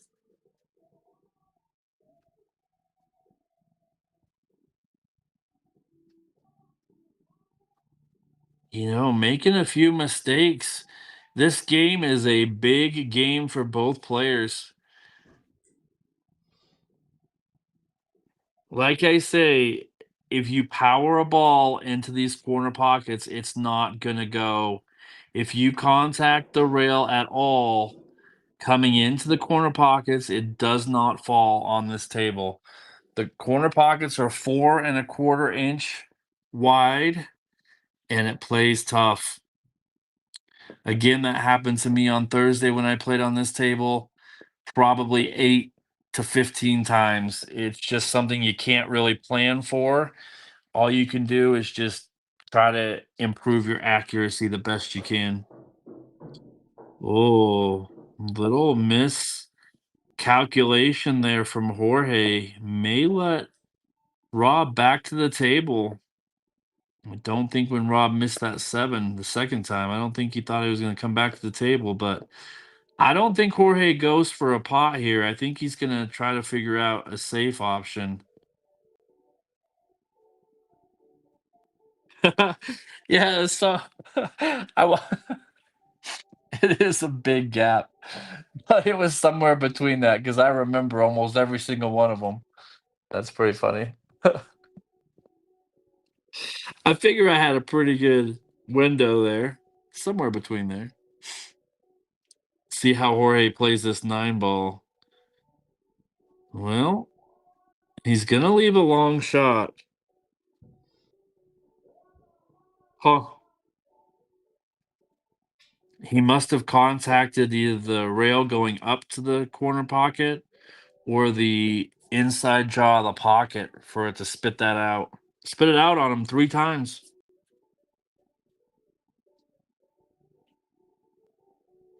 Big shot here for Rob. Absolutely nails it. How is he gonna finish on this 10? Oh, I think he's gonna be okay.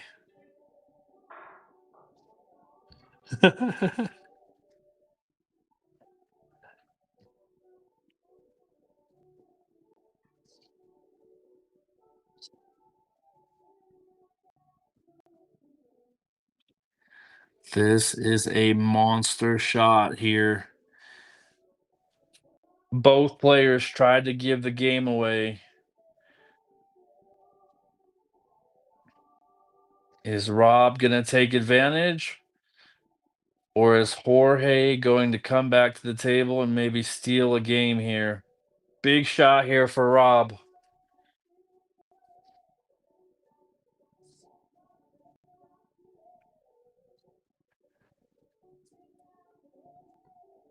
A 9-7 cushion for Rob, so to speak? Or is it going to be 8-8? Oh, big stretch from Rob. What a shot, ladies and gentlemen. Picture perfect. What a shot.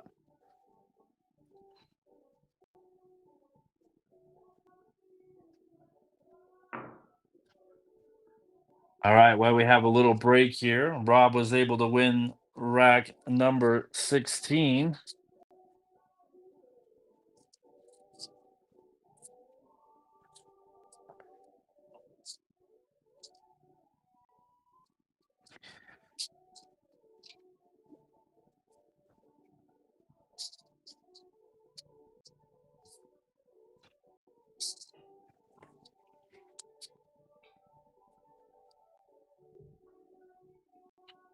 So Rob takes a 9-7 lead with that great shot on the 10 ball. This will be his ninth break. All right, next trivia question. Who was the first player to win WPA World Championships in both 8 ball and in 9 ball? While we're waiting for Rob to return to the table, we'll ask that question.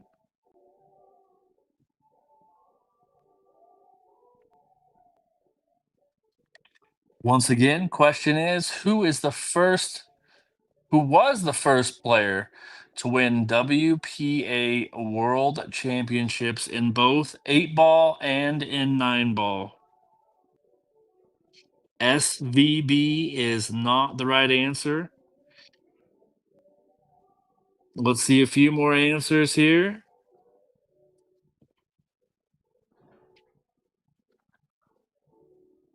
Why Rob comes back to the table here. There is a right answer, and it's Efren Reyes is the correct answer. Nicely done, Justin, there.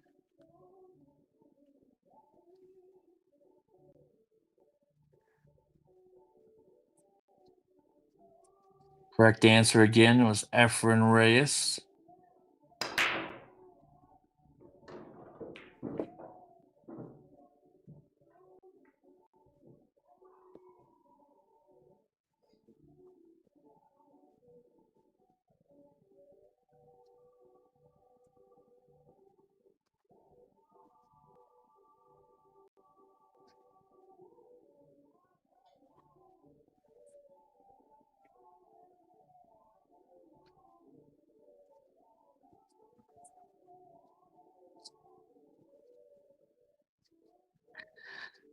I do have another trivia question lined up.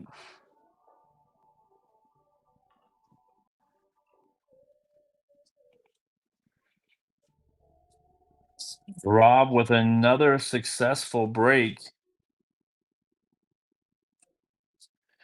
Rob is capable of running a rack. This 2 ball, though, is sitting in a spot that I don't know that that's necessarily going to be possible here.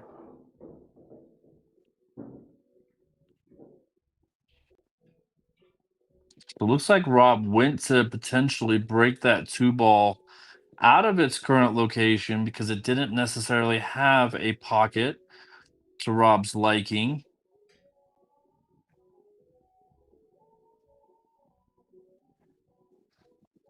Also, if you're in the chat, ooh, big error from Rob there. Don't think he saw that one coming necessarily.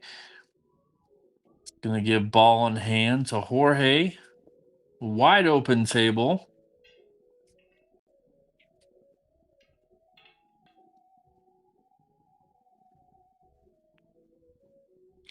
That is correct, Scottish Smurf.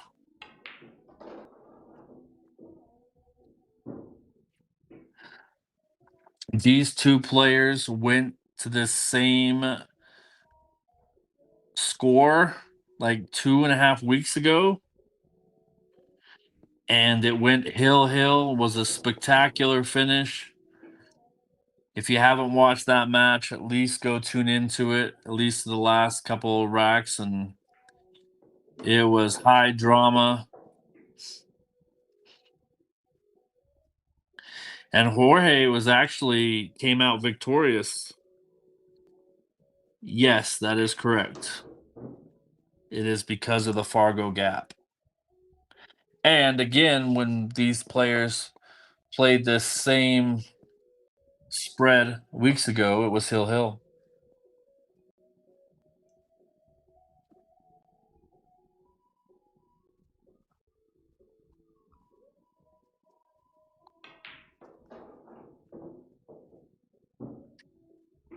So once again, Jorge making quick work of the mistake from Rob.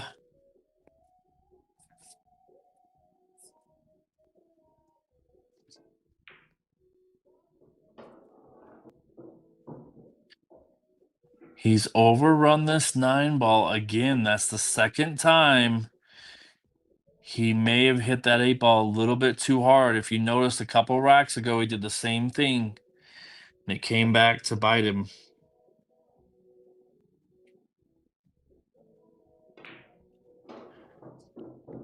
What a shot from Jorge. How is he going to come on this 10? Come out on this 10 nicely. It's going to be a difficult shot, one that I think he can make. That's a good question, Robert. I don't know that answer. Maybe somebody in the chat can.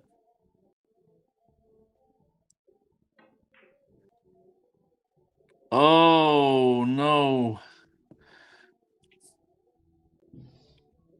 So again, I think the difference in this match, from what I can see, is it's been Jorge's inability to finish when he gets down to the 8, 9, and 10 versus, say, when Rob gets down to the 8, 9, and 10. There's been a few games that have been given away. Oh my goodness. What a shot from Rob. Steals another game away. Wow. All you can do if you're Rob is just, take advantage of the opportunities that you're given, and that's exactly what he's doing.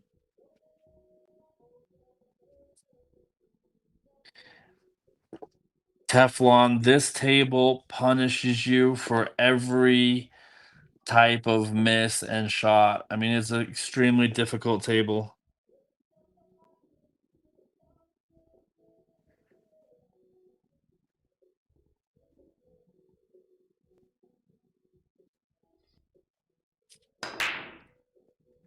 So Rob takes a 3-game advantage and another successful break. That's his 10th break. 6 for 10 on his breaks. Massive advantage on the breaking for Rob. He's got an incredible 10-ball break. Again, I was lucky to witness it when I was there last Thursday, or this last Thursday. And unfortunately misses the 1 ball.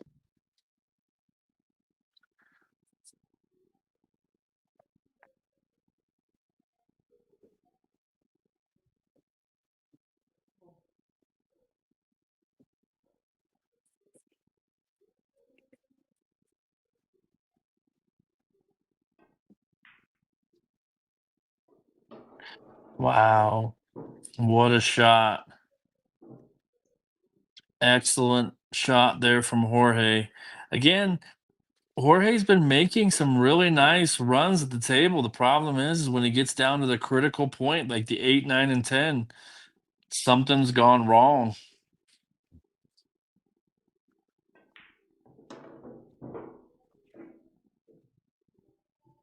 I don't know. I would guess Shane Van Boning.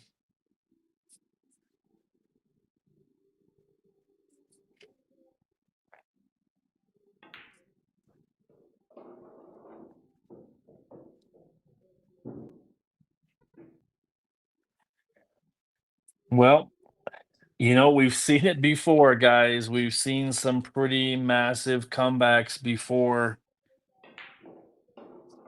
One was by Francisco a couple weeks ago, was down by 10 games. Oh, there's your answer.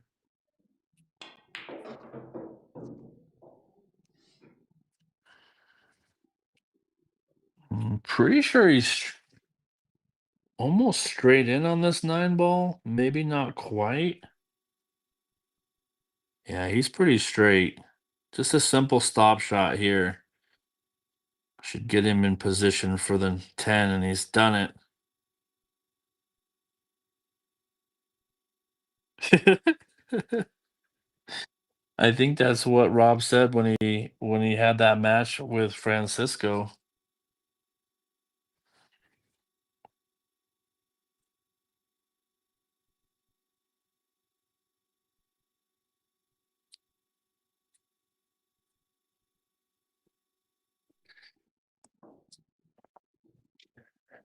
All right. What is generally considered the most difficult shot in pool to execute consistently?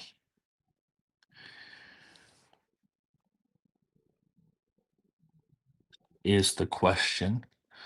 What is generally considered the most difficult shot in pool to execute consistently? Nice break there from Jorge. He does pocket a ball.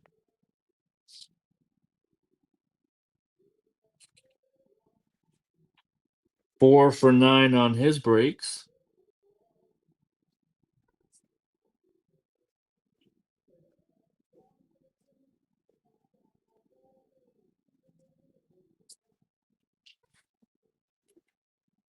I do believe Jorge does play pretty quick,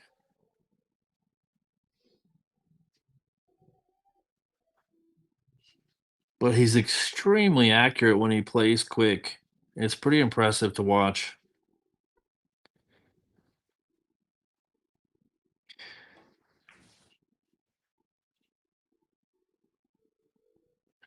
Rob unable to pocket the one as he overcuts it.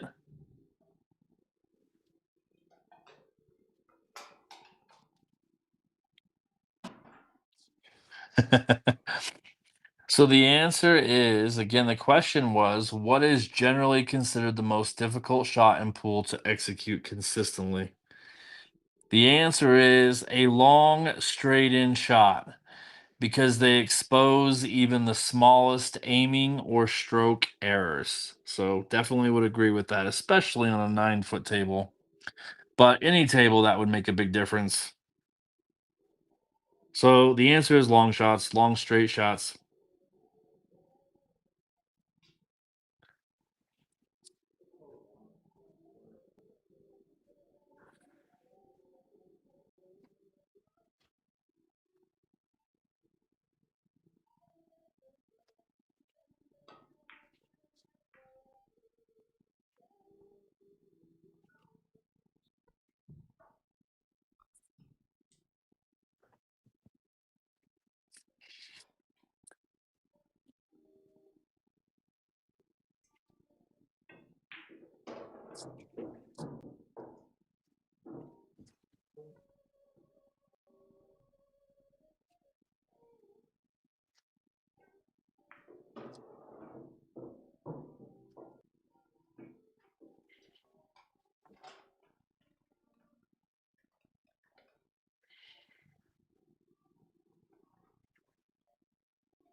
So Jorge once again making quick work of the table. Like I say, once he gets down to the 8, 9, and 10, he's gotta be a little bit more careful. That's when things have gone wrong in this match. But the 6 to the 7 to the 8 looks relatively very easy. The key shot here is going to be from the 8 to the 9.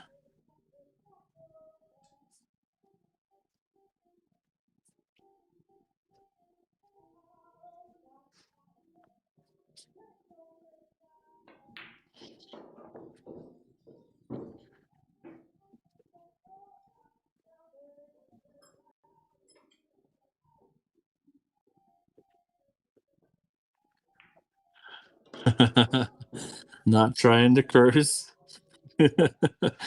It's just a fact. This is a big shot here. He's played the right angle. Absolutely nailed it. Left himself a little bit of a cut. Nothing too difficult for Jorge. I expect him to make this.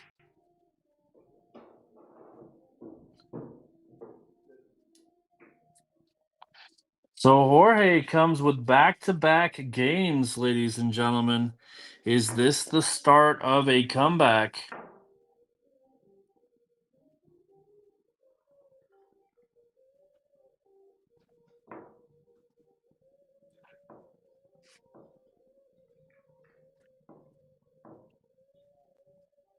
Does not take Jorge very long. Once he sees the right patterns, he is on it, gets down on the shot, and goes to work. Powered through that rack, no problem.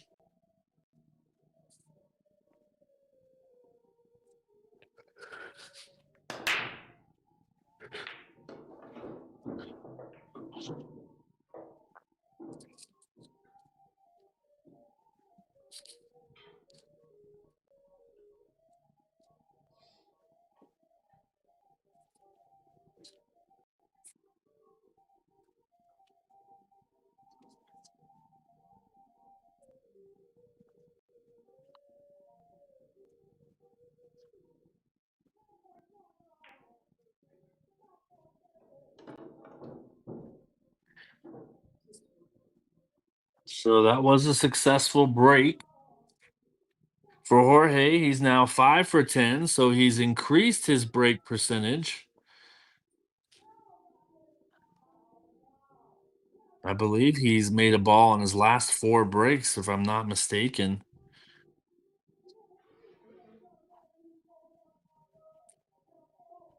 So is the comeback on, ladies and gentlemen? We've seen it before on this channel. Could we see it again?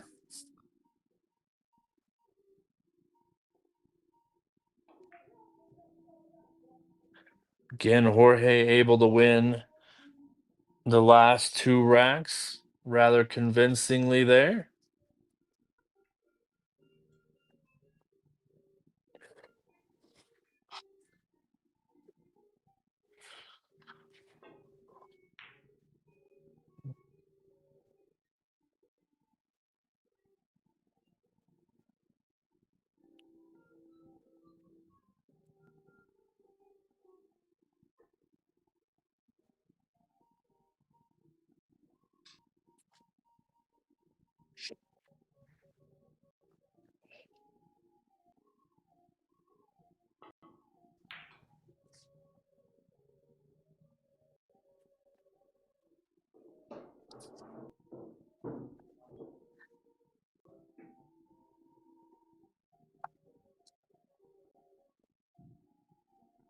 So how is he going to take on this 3-7 combination?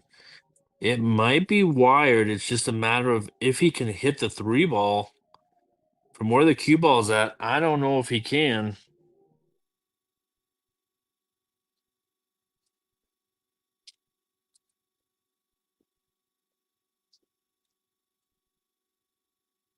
Is he going to try to split the gap between the 6 and the 9? Wow, he did. And he did it well. And he's gotten away with it. Extremely fortunate there from Rob. I know that's not necessarily what he had intended to do, but he's going to accept it. And accept the good fortune when you can. Pool gods were on his side for that particular shot.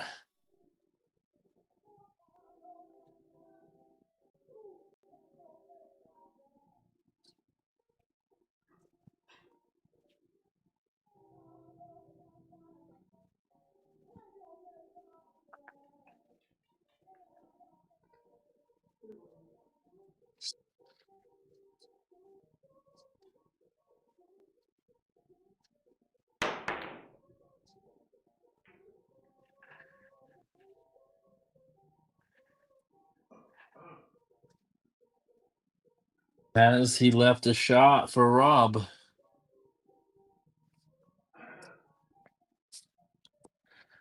I don't. I don't know if he has. Let's take a look at the overhead view. Absolutely not. So Rob's going to have to kick at this. I believe it's a little too far for a jump shot. So the kick is on.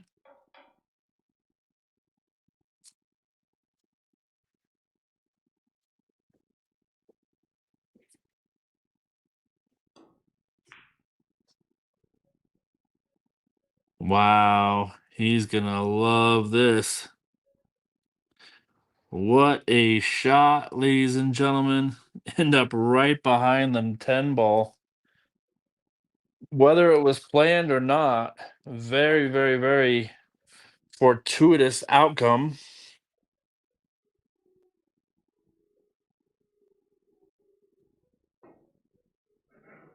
It's giving him ball in hand as well.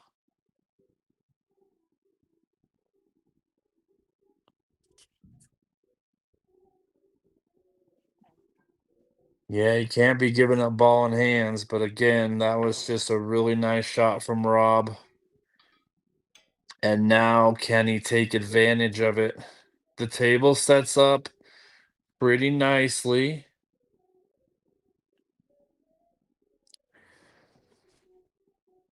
The key shot here is going to be between from the 7 to the 9, but he's rolled back a little further than I think he wanted on this 4 ball. Shouldn't be a problem. Cue ball's likely going to be near the left side rail after he pockets this 4 in the bottom right hand corner of your screen.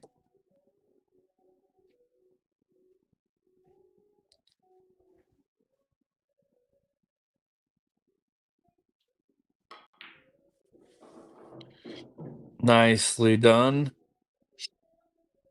Once again, key shot is going to be from the 7 to the 9. The 6 to the 7's relatively easy.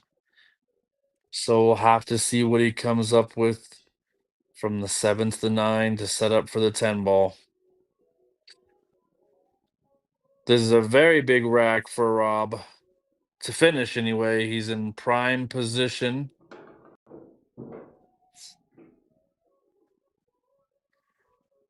All right, is he going to come 3 rails or 2 rails perhaps? So the cue ball's going to be moving. And he would have to power the 7 ball into the right corner pocket, which we've seen what happens with this brown 7 when it's hit hard into the corner pockets. We saw it a few games ago.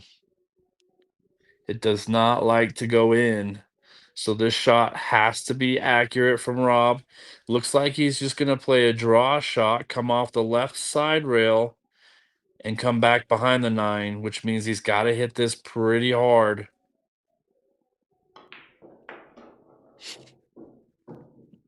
Oof. It is makeable. And position is almost guaranteed on the 10 if he's able to pocket this 9. So a massive shot here.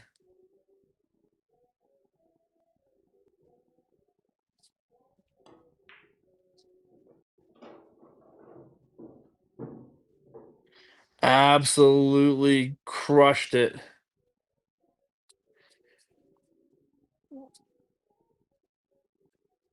So Rob able to come back here take an 11-10 race lead, and he only needs 2 games to win this set.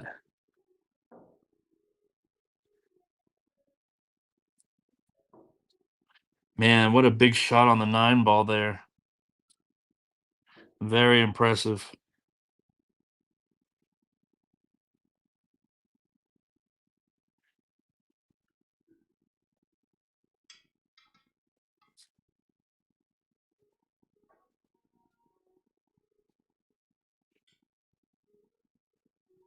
So 6 for 10 on his breaks as far as pocketing a ball goes. So watch for this pink 4 and the purple 5.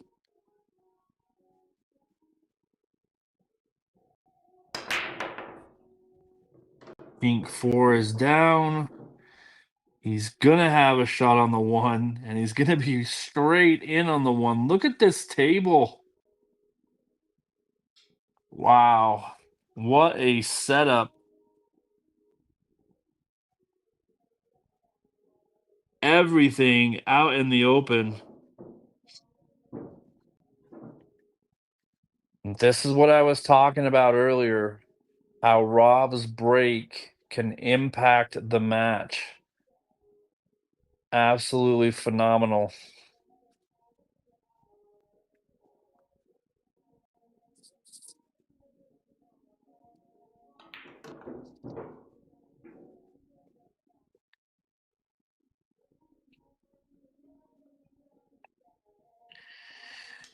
Yeah, I mean, again, there's just been some missed opportunities from Jorge that could have changed the score line a little bit. But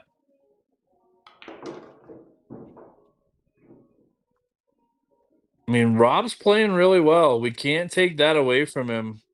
He is more than capable of running these racks.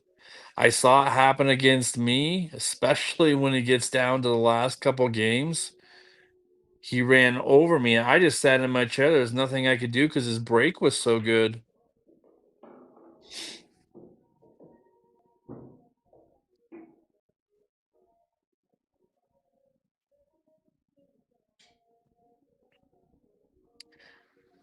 This is the key shot.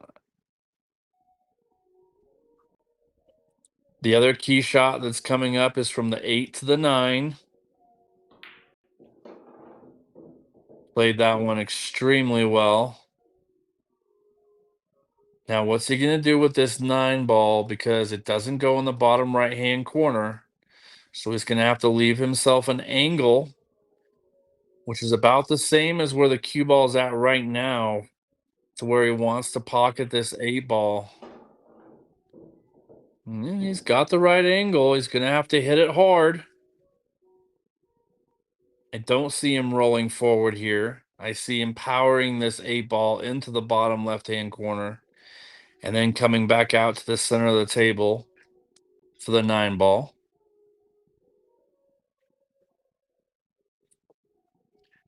This would be our first break and run of the match.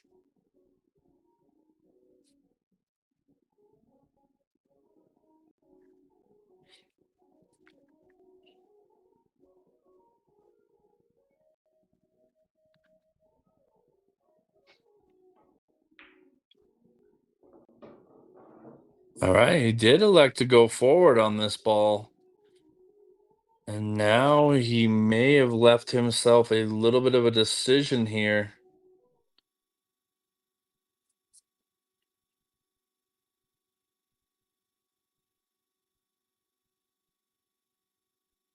Big shot here again from Rob. He's made a lot of them in this match so far. Wow.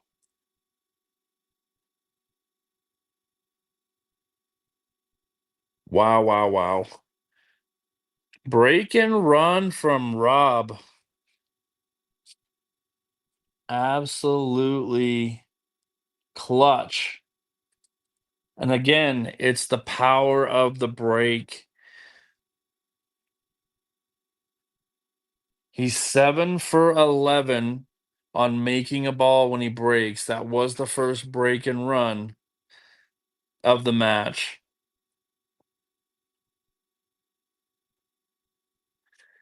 Can he do it again? So Rob on the hill, 12 games to Jorge's 9. Absolutely amazing play from Rob. Yeah, I mean, again, I'm not gonna say anything crazy, but we have seen a letdown from Rob before that happened in a set similar to this one. He was up 10 games, essentially, if you want to say. He was on the hill, and Francisco was able to win 10 straight games to take the match. And that was for $20,000, everyone. Like that's no joke. This one's a little lower. It's around $3,000. So nicely played. These last three racks from Rob have been pretty flawless. Putting Jorge in bad positions and keeping him in the seat so he can't get to the table. That is how you win matches.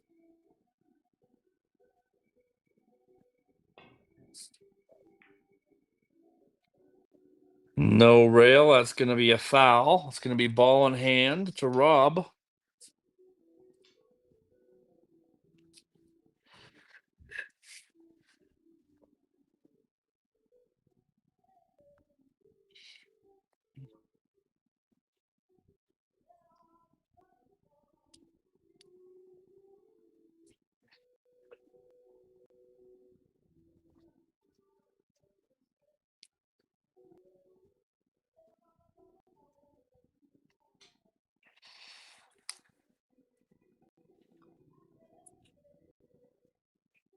What do you mean he didn't hit the 10 ball in? There's no early 10s in this format. The 10 ball has to be the last ball pocketed.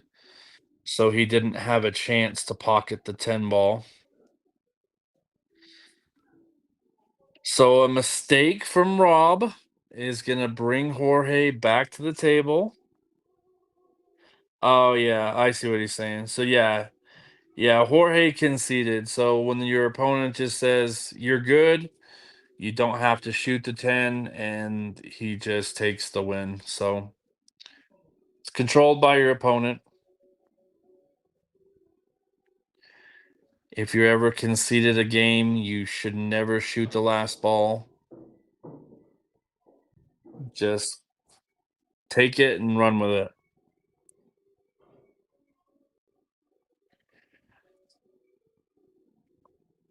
Are we gonna see another epic comeback here?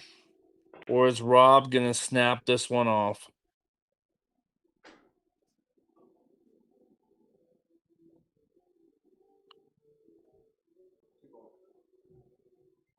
I'm not quite sure, Dustin, if I understand what you're saying.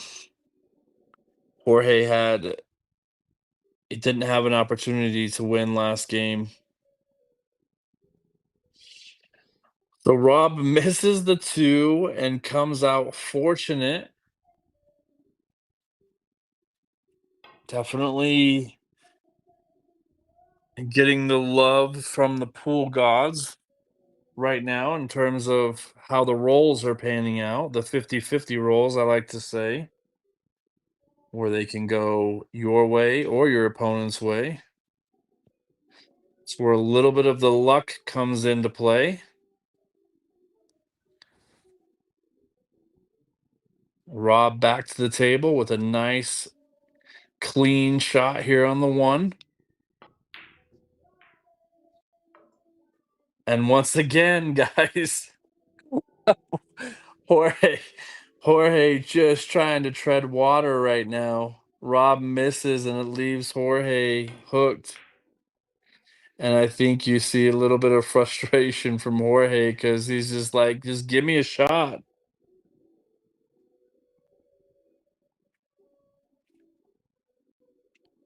Uh, Jorge won game 19 and Rob won the last game, game number 20.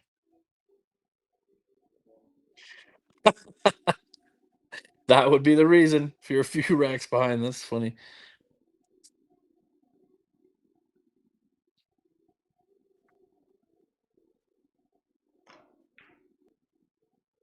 Wow.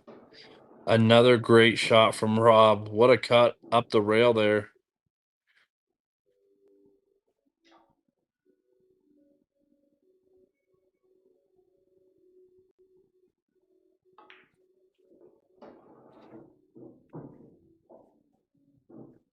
Like I say, Jeremy, these guys played about 2 weeks ago. Same table, same set, same everything. And the score went hill, and Jorge was able to win the match. Hill. So they're playing a rematch of that particular game. And I mean, you can say Rob's underrated. That's probably accurate to his Fargo rating. Um, but I mean, he's playing well. He's playing extremely well.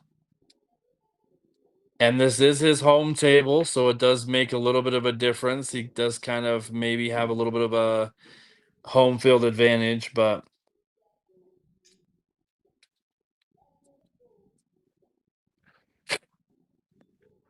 I mean, again, Rob's played really well. And I don't think anyone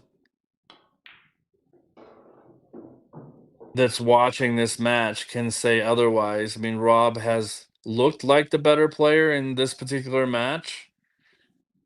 He's definitely been the more consistent player, and he's been able to capitalize on the mistakes made by Jorge.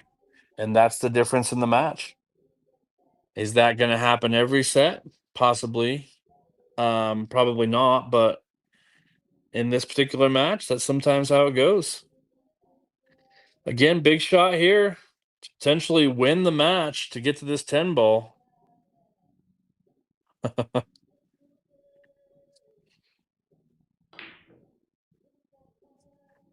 Oh man. It would have been an incredible shot, but look what he's left Jorge. Talk about a little bit of a momentum swing here, perhaps.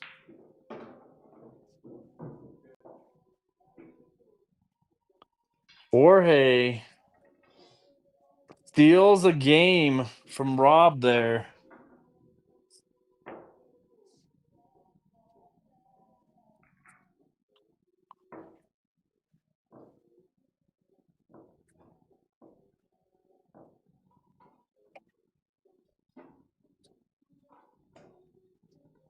Absolutely. That is a very good point. Myself, and Rob, we played for 12 hours straight on this table on Thursday.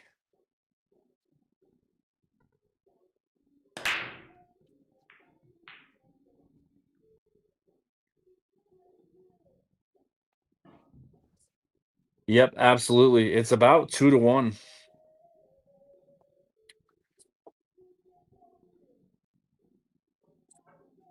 So the spot might be generous in that regard.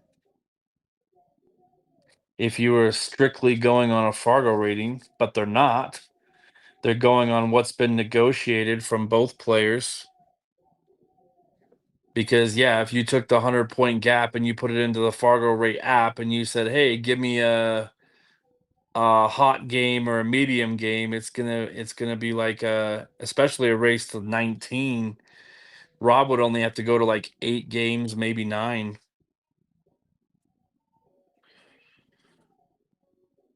But again, it's not over yet. Rob had a very good chance there to win that last rack. Missed the 9, played a 3 rail positional shot, and unfortunately was unable to make the 9. Left Jorge straight in. Jorge cleaned it up. Score is now 10 games for Jorge, 12 for 11 ball Rob.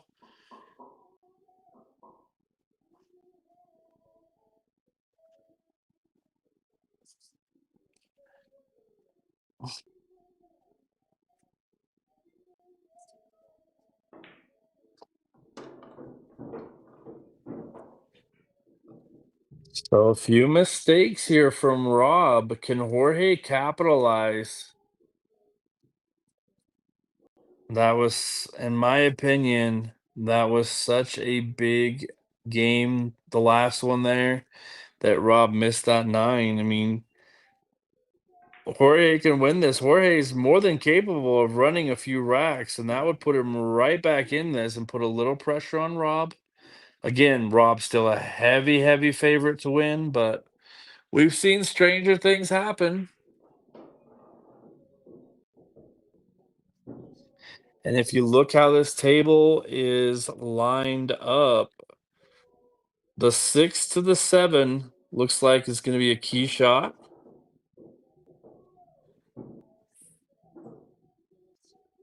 7 ball is laying near the rail. So he needs an angle on the 6 ball. Get there. Has he got the angle that he wanted? He may have to make an angle now.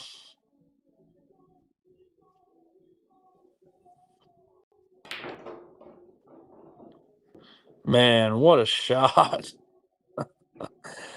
That was impressive, folks. Just slams the 6 ball in, forced an angle, got perfect position on the 7. That's why he's ranked a 657 Fargo and making it look easy. But again, can he finish?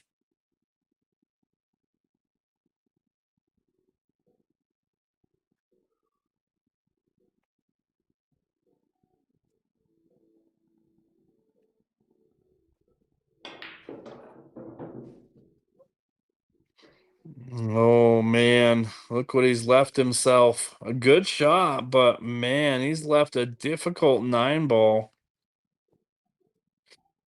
So is distance going to be a factor? A little pressure on Jorge here.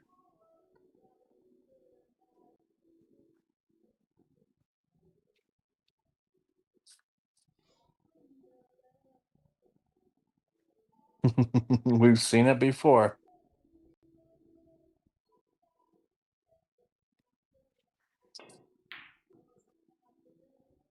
All right. He's got a little fortunate with the 9 ball.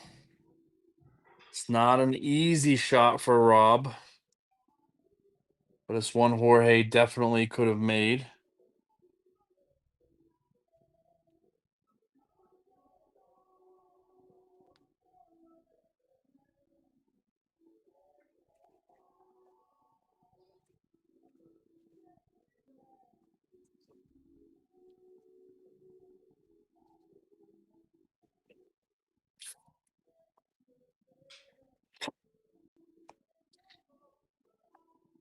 So does Rob want to play this aggressive or more conservative is the question. If he's going to try to pocket this in the top right corner pocket, that's more of the aggressive way, which he has gone for and has missed. This is going to leave Jorge a cut to the side and 3 rails for position. Wants the cue ball right around in this area there.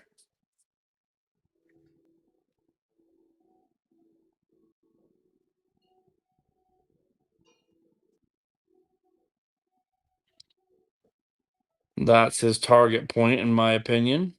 Oh my goodness. He's missed the 9, folks.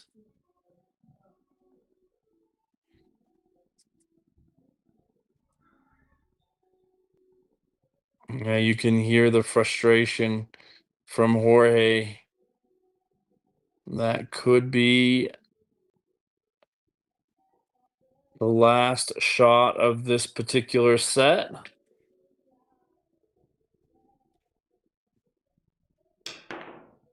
Oh my gosh, what a horrible time for a miscue. Oh my goodness, the drama, folks. Wow. I don't think any of us saw that coming.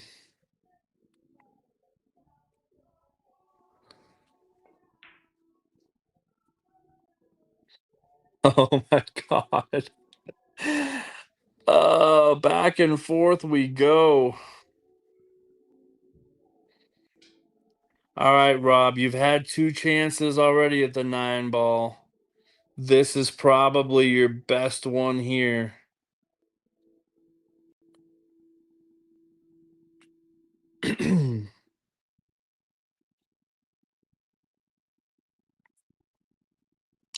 Rob just needs to focus and pocket this 10 ball or 9 ball, excuse me. Oh my good. Have we seen anything crazier, guys? That is simply only one way to put that. That was 100% nerves from Rob there on the 9 ball. Has a chance to win the set, and the only thing that got oh my God. What is happening? Did we just all witness that? Unbelievable.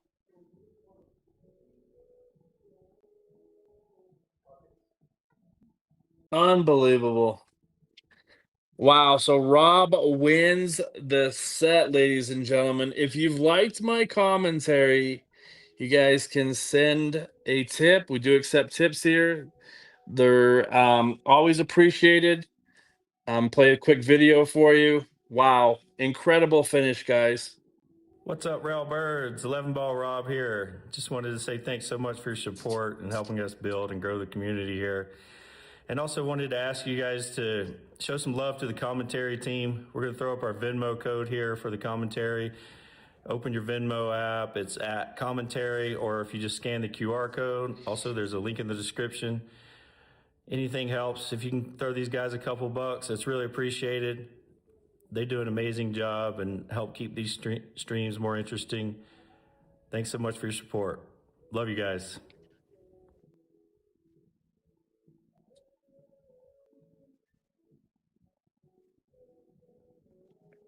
Wow, what a match, guys.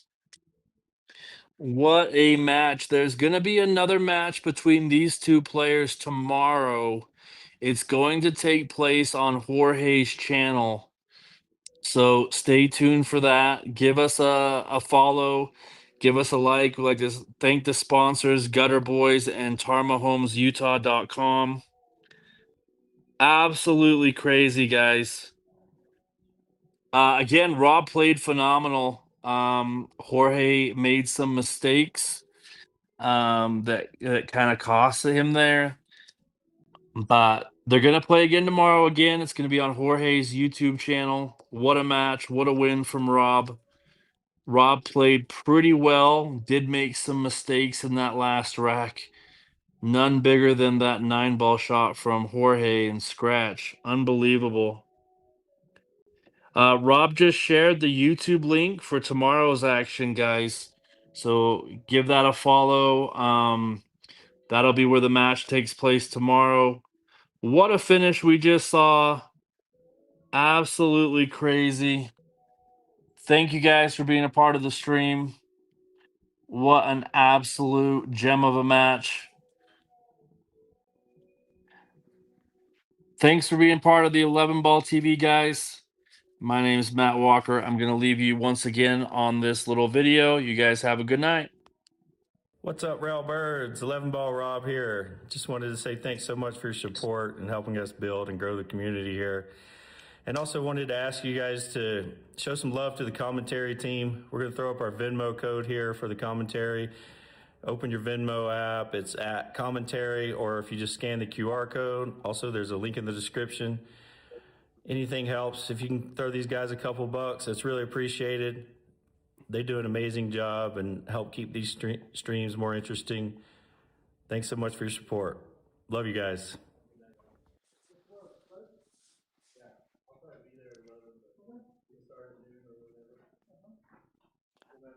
Have a good night, guys.